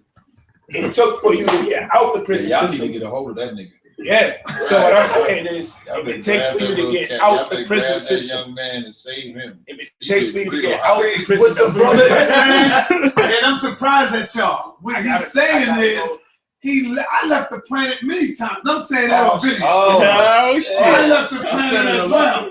I'm not talking about I'm not talking about with my physical body. My mind, man. I'm talking about my mind took me out of this motherfucker. World That's star. what I'm talking World about. No, I left the planet last night. God damn it. My mind took my ass. Yo, my mind took me. I don't know where the hell I was at. But I know I went up in space somewhere. Took your physical body. And I met up with some of the men that Tazaryach is waiting to come back in. When the cows crack, I seen them. So I know what Tazaryach talking about. I seen them last question. I got a question for Tazaryach. A sister said, can you ask Tazaryach, is the Bible a bragging tool for oppression of the people of the book? No, the Bible is actually a bragging tool for our freedom. When you read the Bible, though, a lot of times Israel fall off. If you ever read the Bible, and when we following the laws of the Most High, we are in total peace and ruling. It's only the majority of the Bible we chose to follow other nations and what they do, that then it becomes a punishment. And that's the proof that the Most High is righteous, because if he let us get away with it, then why even give us laws in the first place? Why such strict punishment like that? Why not? if my daughter, listen, man, I got some rules for my kids. If your son, man, my mother, I was bad as hell. My mother punished me, beat the shit out of me. My father did it, whatever. And that's what they're supposed to do. You and curse you and kill you. Shit, you ever got your ass whooped? My father beat, man. I could tell you some stories about, bro. You talk about they ain't trying to kill you. That's some bullshit to me. I don't know how I survived some of them ass whooping. So parents discipline, and they should discipline, and it's a very valuable lesson. And that's what Black people need to understand. They focus more, like when we get into these different conversations, we always talk about the age of the earth, Noah, and all of that stuff, but we never get into just the basic laws of the land. You know what I mean? Like our core, when we talk about that Bible, we ain't necessarily, the stories is like what we use if we get weak or something like that. So we use like the stories of what Christ went through or what Noah went through or what Job went through and stuff like that. But our core system is the law, statutes, and commandments of that book. Just like I'm pretty sure for y'all may talk about the pyramids and stuff like that, but I would imagine your core system is the laws that they have in there that govern them, and so you use that to govern you. That's not oppression, that's freedom. We all have to have borders and boundaries. We should not be let free to just do whatever it is that we want. I don't really share a subject, right? I just want to know this, right? Is the love you have for your God real? Since he's not like your mother, you could reach out and hug him. How do you consider that a real? How do you know you really love him? Because you read a doctrine and it says that he could give you eternal life when you die, when you don't even know what's gonna happen when you die. Let me tell you how do you can really love somebody like that? You just are it's conditional because he could take you into so let me tell you how you know that my love for God is real is the very fact that I'm sitting here. The very fact that you see us on them corners. The reason why we on them corners, the reason why that's my brother is not because I would know him if I was who I was in the world. I wouldn't know him, I would have never met him. But my love of the Most High translates into my love for my people, translates into me being able to forgive a brother for an offense that he committed against me. That's how you know. When you see all these brothers, ISUBK brothers across the earth, that's the proof that God not only is real, but that we love that God. Because that God said to love your brother as yourself. So again, our core beliefs is what guides us through. I'm trying to say, what did he do that you know he actually did? Like your mother fed you. Hold on. Your mother fed you, and you can relate to that. She clothed you. You can remember that. You understand what I'm saying? What did he do that you absolutely could? In my eyes, tangible to you. Know you on TV. He changed my whole life. I know, but like he came to Moses in a burning bush. All right, Moses got that. How did he come to you? What did he do? Brought me into the truth? No, what did God do to make you love him? My man, it's confusion, brother. This shit is actually confusion, man. You're never going to get a straight answer, bro. I've been giving a straight answer all night. Just say that. You're never going to get it. Never. I want to see Tazaryach able to prove the Bible without using the damn Bible. That's when you do that shit. Then you get impressed. On April 23rd. On April 23rd, that's Saturday. That's a good lineup for that. That it sure was. When you read, he good. Come April 23rd, Commander General Yohana is going to give you proof. You know what proving the Bible means without proving the Bible? Outside. That means you're gonna have to get outside that Bible, right? Because if you can do it, you wouldn't need the Bible. See, that's where you're wrong. No, listen to me for a minute. See, y'all if you can, Polight, you hear this shit? If you can use, if you can prove the Bible, y'all make the Bible prove, disprove. Hold on for a minute. Well, we use the Bible. I'm just scared now. If you can prove the Bible is real without using the Bible, then what the hell you need the Bible for? You don't need the Bible. You just go with the real shit now. So you just throw the Bible away. Exactly. Why? Because you found the source now. You found the root. You found the origin of it. Okay, so if you don't have that, that's why you're still using the Bible. Okay, so now when you want to teach the laws of the Bible, where do you go for that? You go look at my been here way before. My has nothing to do with Israel. Truth, justice, righteousness, reciprocity, balance, harmony, and all. Okay, we have. What is that? A bird. Hold up. Right? Hold on. You said what is truth, justice, righteousness, reciprocity, balance, harmony, and order? You don't know what that is? A bird told you that, right? No, brother, come on, man. That's the 7 rules of my eye. Where's the law on homosexuality? That's we didn't need laws on that because we wasn't practicing homosexuality. It's in there. It's all in the Bible. I have not lied. Hold on, Tazaryach. That's some shit. All in the Bible is homosexuality. Ain't that some shit you can applying a terminology, a contemporary terminology to an ancient one? That's not cool. That's why they had 1 million mummified dogs in a nudist tomb. 1 million. And you don't you think that's something spooky though? That they only talk about homosexuality and religion, and it wasn't in ours. Well, we don't really talk about it other than the law. Come on. We talk about it as far as Sodom and Gomorrah being destroyed. Those aren't Israelites though. Ours is mankind shall not lie with mankind. It's no different than saying David and Goliath shall not kill. If you're gonna say David and Goliath. What about David and Goliath? They was practicing some homo shit. David and Goliath was about them fighting. David and Jonathan. There you go. David and Jonathan. There you go. David and Jonathan. Yeah, you saw it. What did Pop say? Pop had a phrase. It was MOB, right? What did that stand for? What was David and Jonathan? What does MOB stand for? Money over bitches, right? Does that mean that Pop didn't fuck with women? Oh, I'm sorry. Did that mean that Pop didn't deal with no women? No, he did deal with women.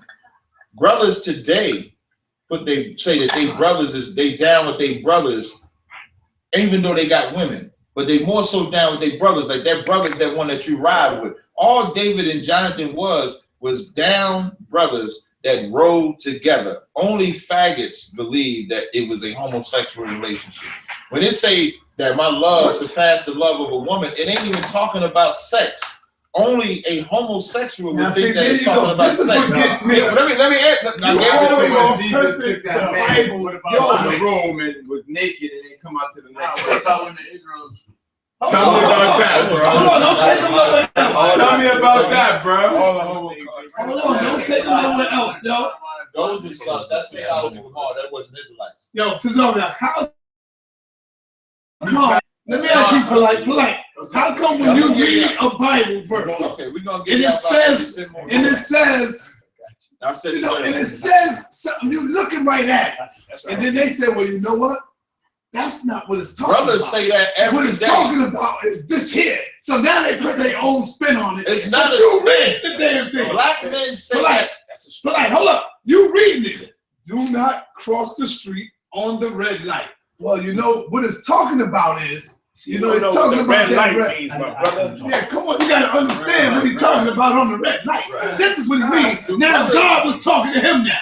God was talking to you, Tazaryach. Yeah. Did God come up on the mountain and said, Tazaryach, this is what I mean when I said that. He did. Come on, you gotta stop this. He did. Stop that. The problem with y'all talking about David and Jonathan is that black brothers, and when I'm saying black, I'm talking about all tribes, say the same exact thing every day. Every time they say, I'm down for my brothers over this bitch. Excuse my language. I'm saying it like that because that's how we talk. He ain't saying that he don't love that woman. He ain't even talking about sleeping with her. He's just saying that he's down with that brother. And it surpasses what you would say you down with the woman. That's all it's talking about. Wasn't there some more implications throughout the course of that verse? When it said, I'm assuming you're talking about when he said he gave him his garment, right? Yeah. Now, he gave him the garment that was on him. If I give Tazaryach my garment, why would I have to give him my garment in front of each other? Again, only homosexuals think that. When you got rooms, if I give my garment to Tazaryach, I'm gonna go right in that bathroom, take my garment off, and then give it to him because I love that brother. Why I gotta take my clothes off in front of him? I'm a man like he a man. You ain't never gave a brother a shirt before off your back? Did that mean that you took it off in front of him, or when you went somewhere else and put it on? Y'all gotta think realistic. White man poison y'all, man. The white man poison y'all with their gay. But as a man, hold on. I always say the white man poison us with their shit, but it's the Hebrews. That's all y'all talk about. We ain't talking about dating up all night, until we was talking about laws. We were just talking about laws. But you brought it This up. was a gay-free night. No, but you said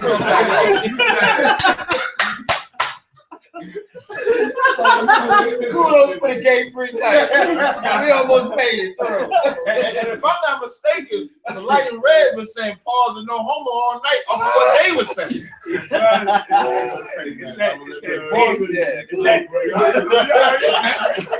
But come on, man, we gotta close this out, man. Yeah, we gotta close that. Yeah, the Hebrew clock is ticking. Nah, I ain't no Hebrew clock is ticking, man. But I want to big up Polight. I actually big up Polight for letting us come up in here. It wasn't scheduled to be like this. I was supposed to do an interview with Kalam at 6 p.m., but he was over here, so we actually drove to New York. And then when Polight heard I was downstairs, he said I could come up, so I give props to Polight for. Anytime you want to come, anytime you want to come in the Egyptian temple. Big up to Red. I don't see no Egyptian. right there in the Pharaoh.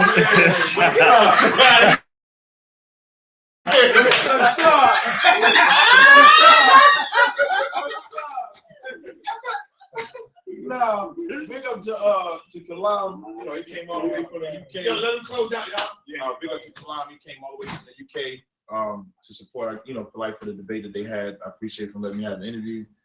Netta, Polight's wife, for letting us, you got credit her as well. Red Pill, I don't know these other brothers' names. So big up to y'all.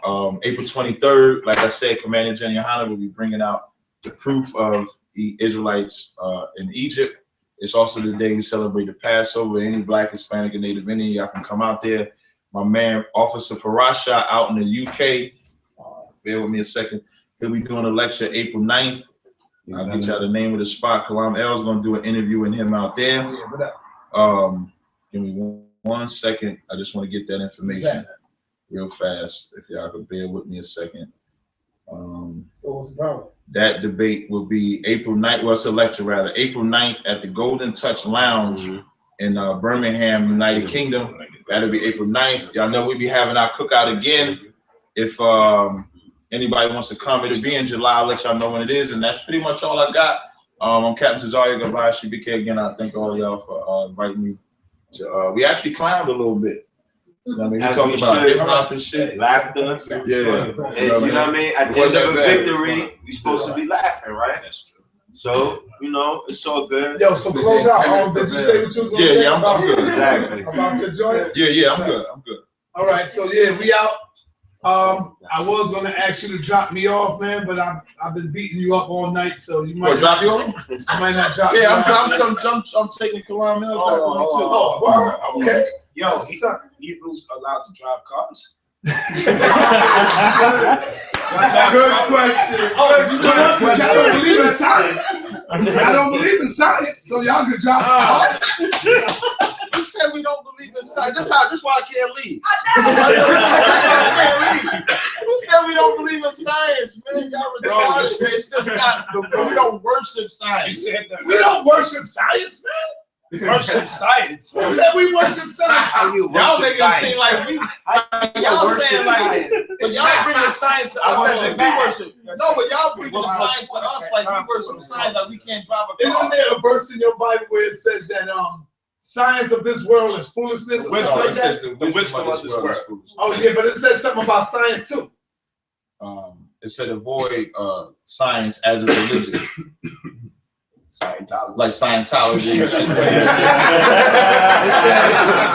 That shit spooked me out. You do that shit 2 more times. It said avoid it as a religion. So we don't have a problem with science, math. Avoiding the wisdom of this world. Meaning when it's saying avoid the wisdom of this world, because remember that was in Corinthians, and what they was doing, it's like following after the so-called white man. That's the wisdom of this world. Trusting in his belief system as opposed to trusting. How you know, man? I want him to read. I want you to read. Touch this one more time.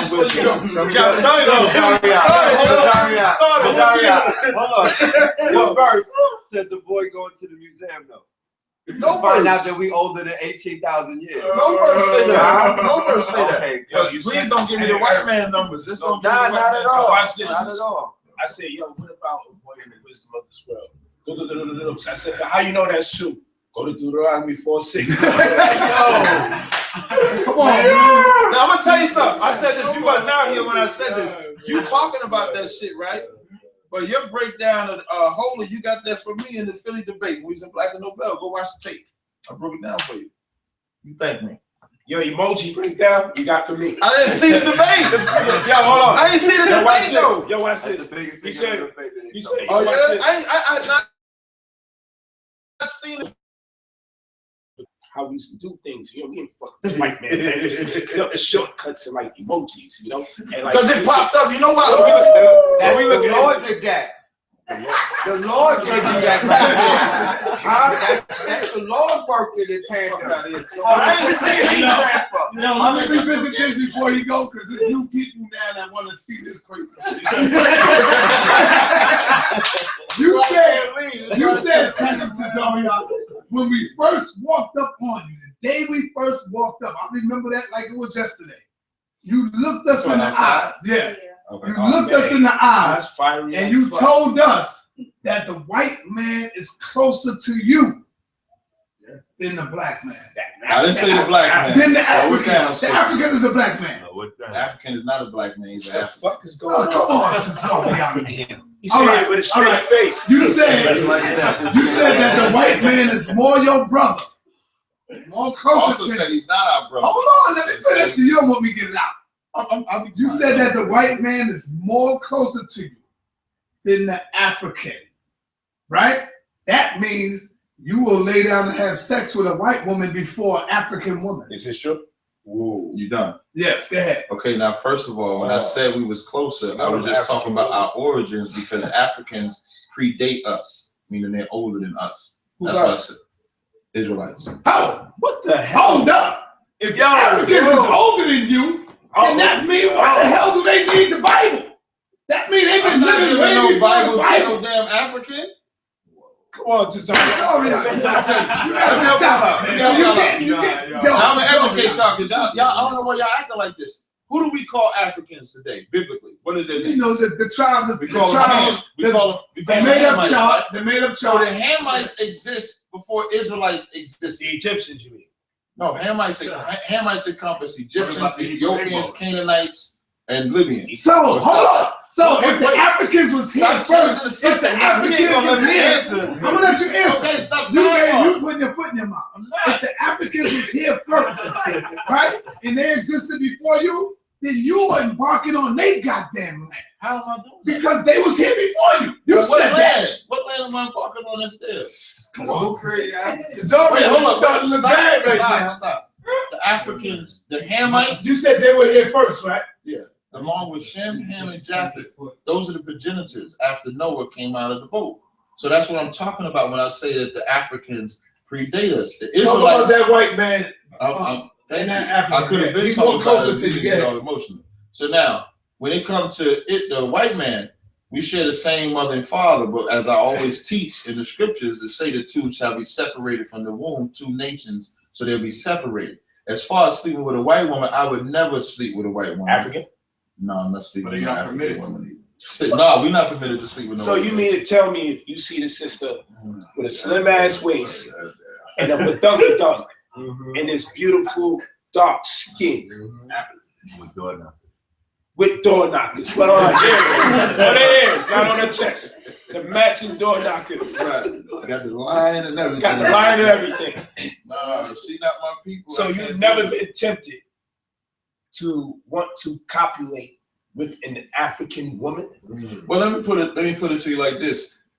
See, the way you start that, we already know. I just be trying to answer it without just giving a flat no. I try to explain. Okay. I could just say no. You've been seeing African women with no interest in wanting to have sex with you. No, not that they're African. I have like maybe when I was young in the truth, listen. You may have had a better point, but like I'm so trained on keeping the laws of the Most High, it just don't do like another nation. Just it don't matter about the laws of the Most High. It do matter because that's the reason why. Black initiated. Ain't no doctrine can humble my penis, man. If I see a black woman that's beautiful, come on. I The young did. brother The young brother that you I never called him you a brother. I identified just that said the he young was brother was your intelligent. brother before you found out he was African. I You said look he like was- your brother on the surface.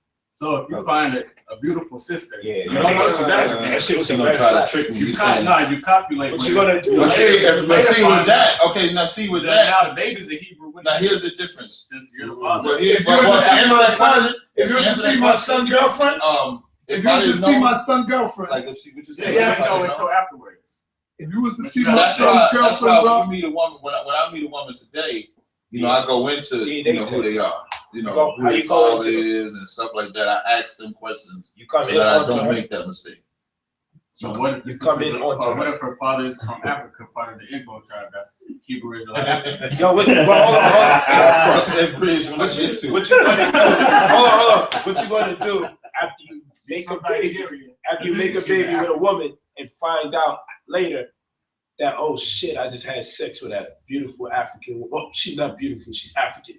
Now, but see, I don't say African women is ugly though. Well, what do you do? That's not it. Okay. You just made a baby with a woman, and she just found out 3 years later, 3-year-old child. Oh shit! Gotta break the news to you. You on warrior shit? I'm African. Then I'm stuck with her. She's still my wife. You gonna deal with that child? Yeah, because that child is my child. That child is Israelite. Okay, and you're gonna teach that child that her mother is what? I would teach her, love you. I would teach her. I would teach her to love Tazaryach. I would teach her to love her mother. Period. That's her mother. Why should she hate her mother? Wow. So why should anybody be hating Africans then, if that be the case? Well, see, that's a child-mother relationship. Our disdain for Africans ain't because they're African, it's just the role that they played in our journey over here into America, which was slavery. That's like, it's not their skin tone, it's not their race. I got a question.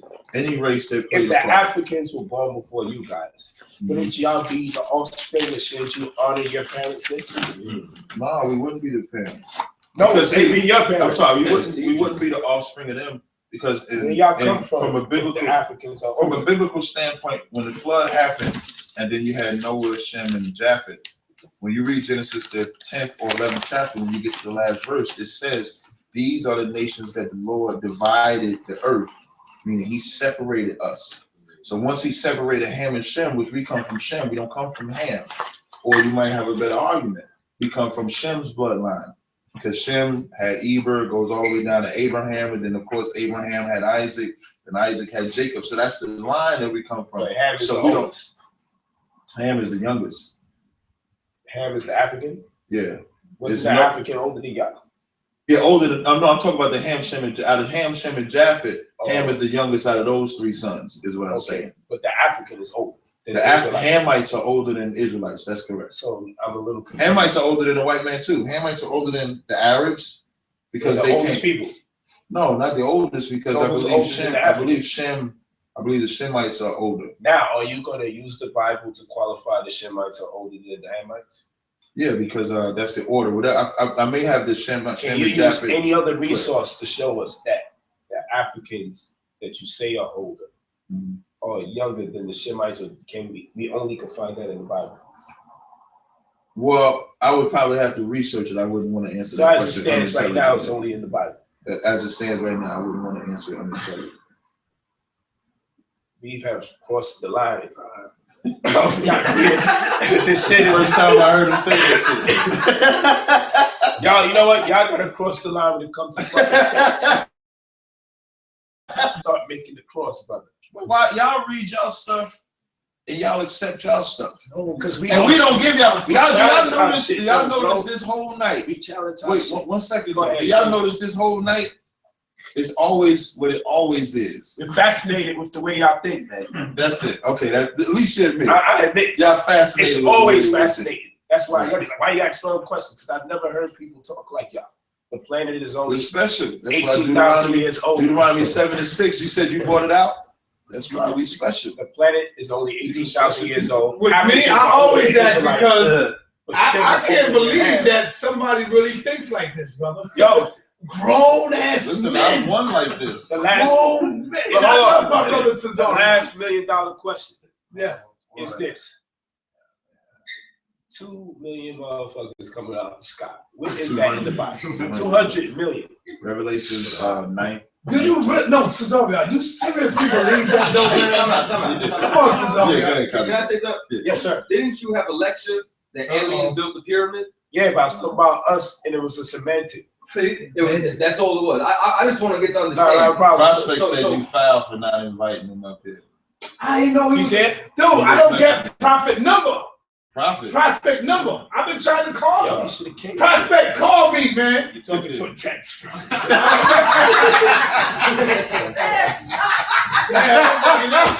that's what the dudes do, man. They got to get the fuck out there. Don't play that. Yo, tell him to call me because he forgot to give me his new number. Don't sweat. Hey, Tell him to call me right now. Quick, emoji. Emoji time. Yeah, that would have been good. It's emoji time. I'm gonna tell you, man. There's no Hebrew on the planet that can fuck with my team. I'll tell you, brother this. Polight. So I'm gonna give it to him on real. I don't think no Hebrew can fuck with Polight or Shaka Upmo. I'll tell you this. Or the Amara squad. For real. And you keep saying General Yohana needs somebody heavy, big, like top. You say that because that's his way of getting out of getting in the No, you want me to tell you real talk? Let me tell you real talk. Why I say that? Real talk is because of my dominance in this league. What you talking about, Willis? That's it. And Jenny Yohana is greater than me. So Jenny Yohana is greater than me. And I walk and float through here and walk on water and shit. Then what the fuck you think I'm gonna say? Jenny Yohana, get this cat. He gonna look at me like, niggas, you crazy. Nah, man. So that's it. Well, y'all gonna shut it down? We gonna shut it down now? We good to go? Yeah, General Yohana. General Yohana is a smart man. Saab, you need a ride. I got you. Smart man, brother. Yeah, he's a smart man. We can shut down. I just got a couple of questions, actually. Uh-oh. Yo, man, you should have been burning them joints. Yeah, it's cool, man. I don't need cameras. Yeah, we built one. So it's like, this is what I want to. So well, his is still on, so. Yeah, we good. I ain't need a camera, bro. You know what I'm saying? I ain't need attention. Yeah, we good. Like, I feel like y'all would be like, you know what I'm saying, more honest, like with no cameras. Like, we can just keep this between us. Like, you know what I mean? But this is what I want to know. So like, right? So when it comes to economics, right? Y'all believe that, you know what I'm saying, we should be supporting each other. You know what I'm saying? We should always shop at, you know what I'm saying, black. And if you consider Hispanics first, black and Hispanic first, support our businesses. Now, I'm just saying, if you consider them your people, obviously you consider Africans your people. We don't, you know what I'm saying? We consider Hispanics our people. You don't. Yes, you know what I'm saying? So that's true. Hispanics know that's not because you know what I'm saying. You're Dominican, but you know what I'm saying. Spanish people. No, I'm black, man. You motherfucking Dominican, man. I'm black, bro. I was raised by my mama. I was raised by my mama. But you wouldn't be here without your daddy. Dominicans are black. No. Damn right they black. I wouldn't be here without my mama. I must be out of talk. She had the power to bring me out into this world, not my dad. Your daddy he put the seed in there, okay, but my mother made the ultimate decision, not my dad. Remember that. Am I right or wrong? Am I right or wrong? No, ain't no both made it. It was up to my mother to have me, not my dad. You started in a ball sack. Not my dad. That's real fucking talk. It ain't no. He can say, yeah, baby, we want to have a baby, but it's up to my mother. You know what? I'll go through this. We're gonna have. You see, in the end, my mother made that decision, not my father. So it was because of my mother that I'm on the planet Earth today, not my father. That's real talk. Your father wasn't what? Gonna have you? He can't have me. No, what I mean is like what I mean. No. What I'm saying is like abort or anything. Not abort, right? That's not what I'm saying. I said so my mother is the one that makes the final decision. No, they both made the decision. No, when they decided to be joined together. Put the seed there, yeah. Right. But what I'm saying is, my mother. Do it take two? Do it take two? Listen, do it take two to produce life? Then give props to both. Give all the props to the woman. I did. I said give all the props to the man. Right? I said my father put the seed there. Like, why do you gotta be little to big up your mother? Like my mama was similar to yours. My mama stayed with me. I was in the hospital. My mother stayed with me. She was great. My father was great too. They both great. Say again. They both great. The mother is great and the father is great. I don't deny that. That's not what I'm saying, brother. He said the ultimate decision came from my mother, not my father. See, you don't want to give a woman that power, brother. I do. You do? Congratulations. I don't know why y'all think. Polite.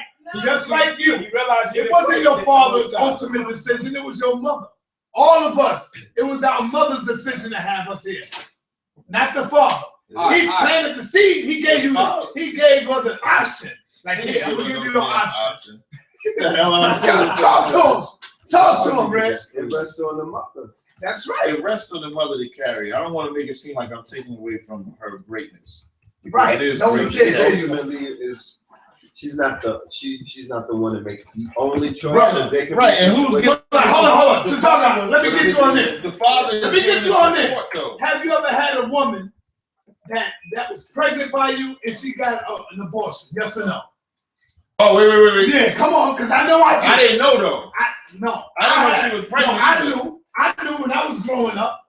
I would have had like damn near 8 kids out here. She went to the booth lady. So listen, she told me straight up. It's on. No, it's all right. You can be on. I was 20 years old. This is when I was in the world. Listen, man. Hold on, hit me out. I don't care if it's on. This is real talk right here. This is real talk right here. I don't care if it's on. When I was in the world, church. All right. How many of you brothers out there? Hold on. How many of you brothers out there had sisters pregnant and she said, "You know what? I'm not ready for this baby. I'm getting a divorce." "No, baby, please come on, keep this. I want the baby. I want the baby." Yeah. "No, I don't want it. My mother gonna kill me." And she terminate the baby. Yeah, so hold on. So what I'm saying is, yes, the father planted the seed, but in the end, in the ultimate decision, come from that fucking black woman. Whether you like it or not. That's all I'm saying. So do you agree with abortion? No, I don't. Hell no, I don't. Hell no. Who gave that woman the choice?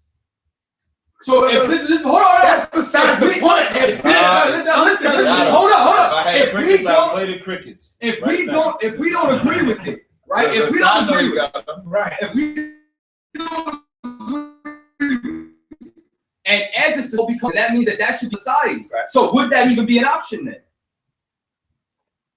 Thank you. So that's not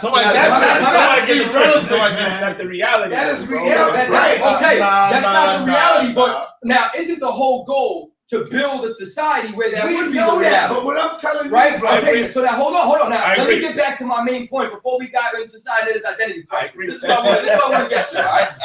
So now we just brought anybody in here agree with abortion.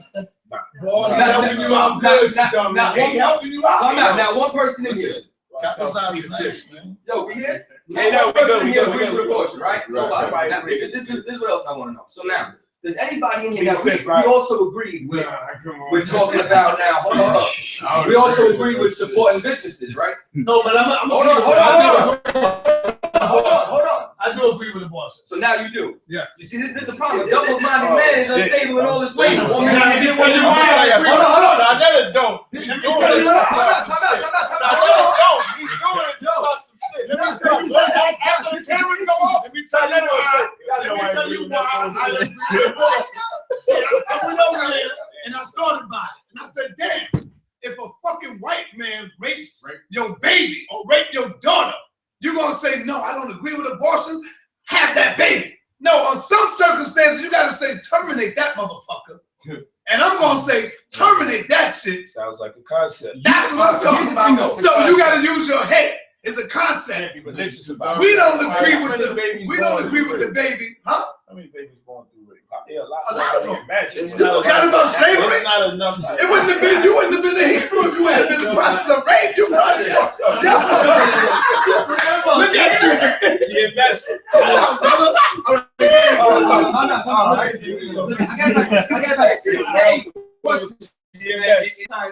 So now we agree on economics. Yes, sir. You get what I'm saying? We agree that I mean, this man just trains up twice already. Right. So, for the most part, we agree that abortion's wrong. But that's not. Hold on. Sir, but that's not My fair. brother, I feel you. Hold the peace for 1 second. Thank you.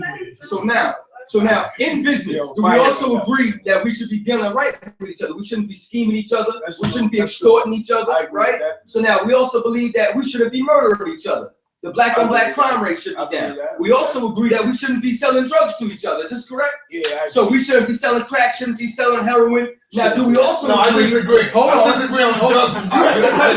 Come out. Let me just move on. This is the one man. Wait, let him get it outside. Let me get the last one. If you were sick and you needed help, and I knew the drug that could cure you, We're not talking about medicine. Oh, you gotta. We're not talking about medicine. You just want to be right. So now, Sometimes you need a little cocaine. That's right. Yeah, the military gives it to you. That don't make this shit right. I'm not talking about raw cocaine. I'm talking about medical. See, come on, man. I'm talking about morphine. Yeah, this time. Okay, Sometimes you need a little there's cocaine, medicine. right? We're not talking about medicine. We're talking about abusing the medicine. No, I You get what I'm saying? So now, what about interracial dating? What about interracial dating? What about anybody in here agree that you should be dealing with a white woman? Hell no. Okay, so now last thing I'm saying. I'm saying I disagree with that. I disagree with that. And the reason I disagree with that because if it was an atomic bomb, hold up. If it was an atomic bomb, if everybody is blown up and it's just you, and you see that white woman over there, and you say, damn, how do I prolong my race? I got to start this shit all over again. You know what? Okay, I start That nigga's a ball. That nigga's a ball, right? Hold on. In the case of a nuclear holocaust, all right, till then, so now the last thing. So now, do we agree? Last thing, do we agree that we should be prostituting our daughters as well? No. And lastly, of course, do we agree with homosexuality? No. So now you understand that everything that I just brought in the Bible on this. Against abortion, against murder, about dealing with your own people first, about not prostituting your daughters, and against homosexuality. Those are things I agree with. So now this is what I'm trying to explain. This is exactly what we try telling people to do. I agree with those things. To establish a moral code. But look, I agree with that without reading the Bible. I learned that not by reading the Bible. You changed your mind 3 times. No, listen, I learned that not by reading the Bible. If it was common, we'd be Polight, doing it, man. Well, but you gotta keep in context when I say common sense. I learned that without reading the Bible. Yeah. What is he talking about? It depends on the I don't need no Bible to tell environment me I should not do that. I should not commit homosexuality. I don't need no damn Bible to tell me that. Somebody did teach you that though. Who? You didn't come out the womb. No, man, that's like Red Pill say to me.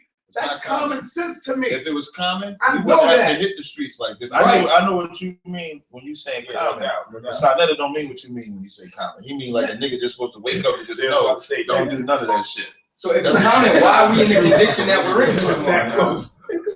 But that's just plain. That's just in plain sight. You should It's know. not in plain That's sight. not true. You see Like if you follow the moral code, then it's plain. So this is the problem. If it's plain to see, then why is the abortion rate that high? Why is the drug rate that high? If it's plain to see, that this is the problem. So now, so here's the question. What if we had the code? Here's the question. What if we all abided by it? Now, nobody would have abided by that. And then I want to give you a question. One last point. Oh, he gave me a number to give me. My bad. And morality is subject to change. Now, this is the problem. Got some shit on that. You get what I'm saying? Now, we're just establishing that what we just agreed upon should be a part of the community. Don't be upset if you keep going to the left, dog. In this community, all of that, I'm working with you. We talking need about that. the people you trying to get people that you don't, that are in the world. This You can't tell them I'm that glad their moral you said code it is was wrong. No, but you Okay, can that's the because problem. if it You wasn't, can't if stop. that, I'm sorry. no, I'm sorry. If it wasn't for going in the world, then I wouldn't be here. I wouldn't be here. Maybe y'all. Jay-Z saved your ass. You gonna condemn a brother that's sleeping with African women? You know, No, I don't condemn. See, that's the thing. I don't condemn no brother or sister for the mistakes that they made in this life. Real talk. Like, I hate drugs. I don't hate the drug addict. I want to get him off the drug. I hate the drug dealer because he's dealing drugs, but if I can get him to stop, that's my brother. You know what I mean? I don't hate. No, I don't hate him. I don't look at them as black. But you hate Africans. I want to ask you a question, right? All right, what makes them black? What's a black person? Look at this. Is that the only problem? Is that the only problem? What's wrong with crackheads don't crack? What's wrong? Not only the damage. Now I can get into the chemical part of it, but the damage that not only he or she is doing to himself, but then what they in turn do to their family. So why are you still making people eat GMO food? I'm not making nobody eat shit. You're not tapping on that subject though. That Passover making people eat meat. I love meat. Lamb. You say you're gonna eat the lamb. Well, you see, woman right there. So what happens to the person that loves crack? That's being judgmental. That's not being. I'm not being judgmental. Yes, it is because you're judgmental. As if I was like carrying out a sentence. See, look. So that's what I see that I want to know this. Polight Versace, Tazaryach Cowboy. So hold on, Cowboy. No, you got him my attack earlier. No, for real though. Polight Versace or Tazaryach Cowboy. I don't know. This is the thing though. So then you think it was right for crack to be introduced into the community? Bro. So he said, bro. Was it right that they started making us eat meat? You feel what I'm saying? Is that wrong with me? Then how is that anything wrong with crack? I see functioning crackhead. Sugar for that matter. Sugar. One molecule away from crack. Look at that. That's what my capital C, my guy brother, he said, fuck a sugar act. Niggas out pushing crack. And I lost my fucking. Okay. No one ever sucks dick for sugar. Addictive. What? Are you crazy? No, sugar is addictive more than crack cocaine. Hey, look how much girls discriminate man happens on Valentine's Day. Yeah, we're cool. What is he talking about? No, you see what I'm trying to say? No one ever tried to rob nobody for sugar. No one tried to kick in your door for sugar. Bro, I robbed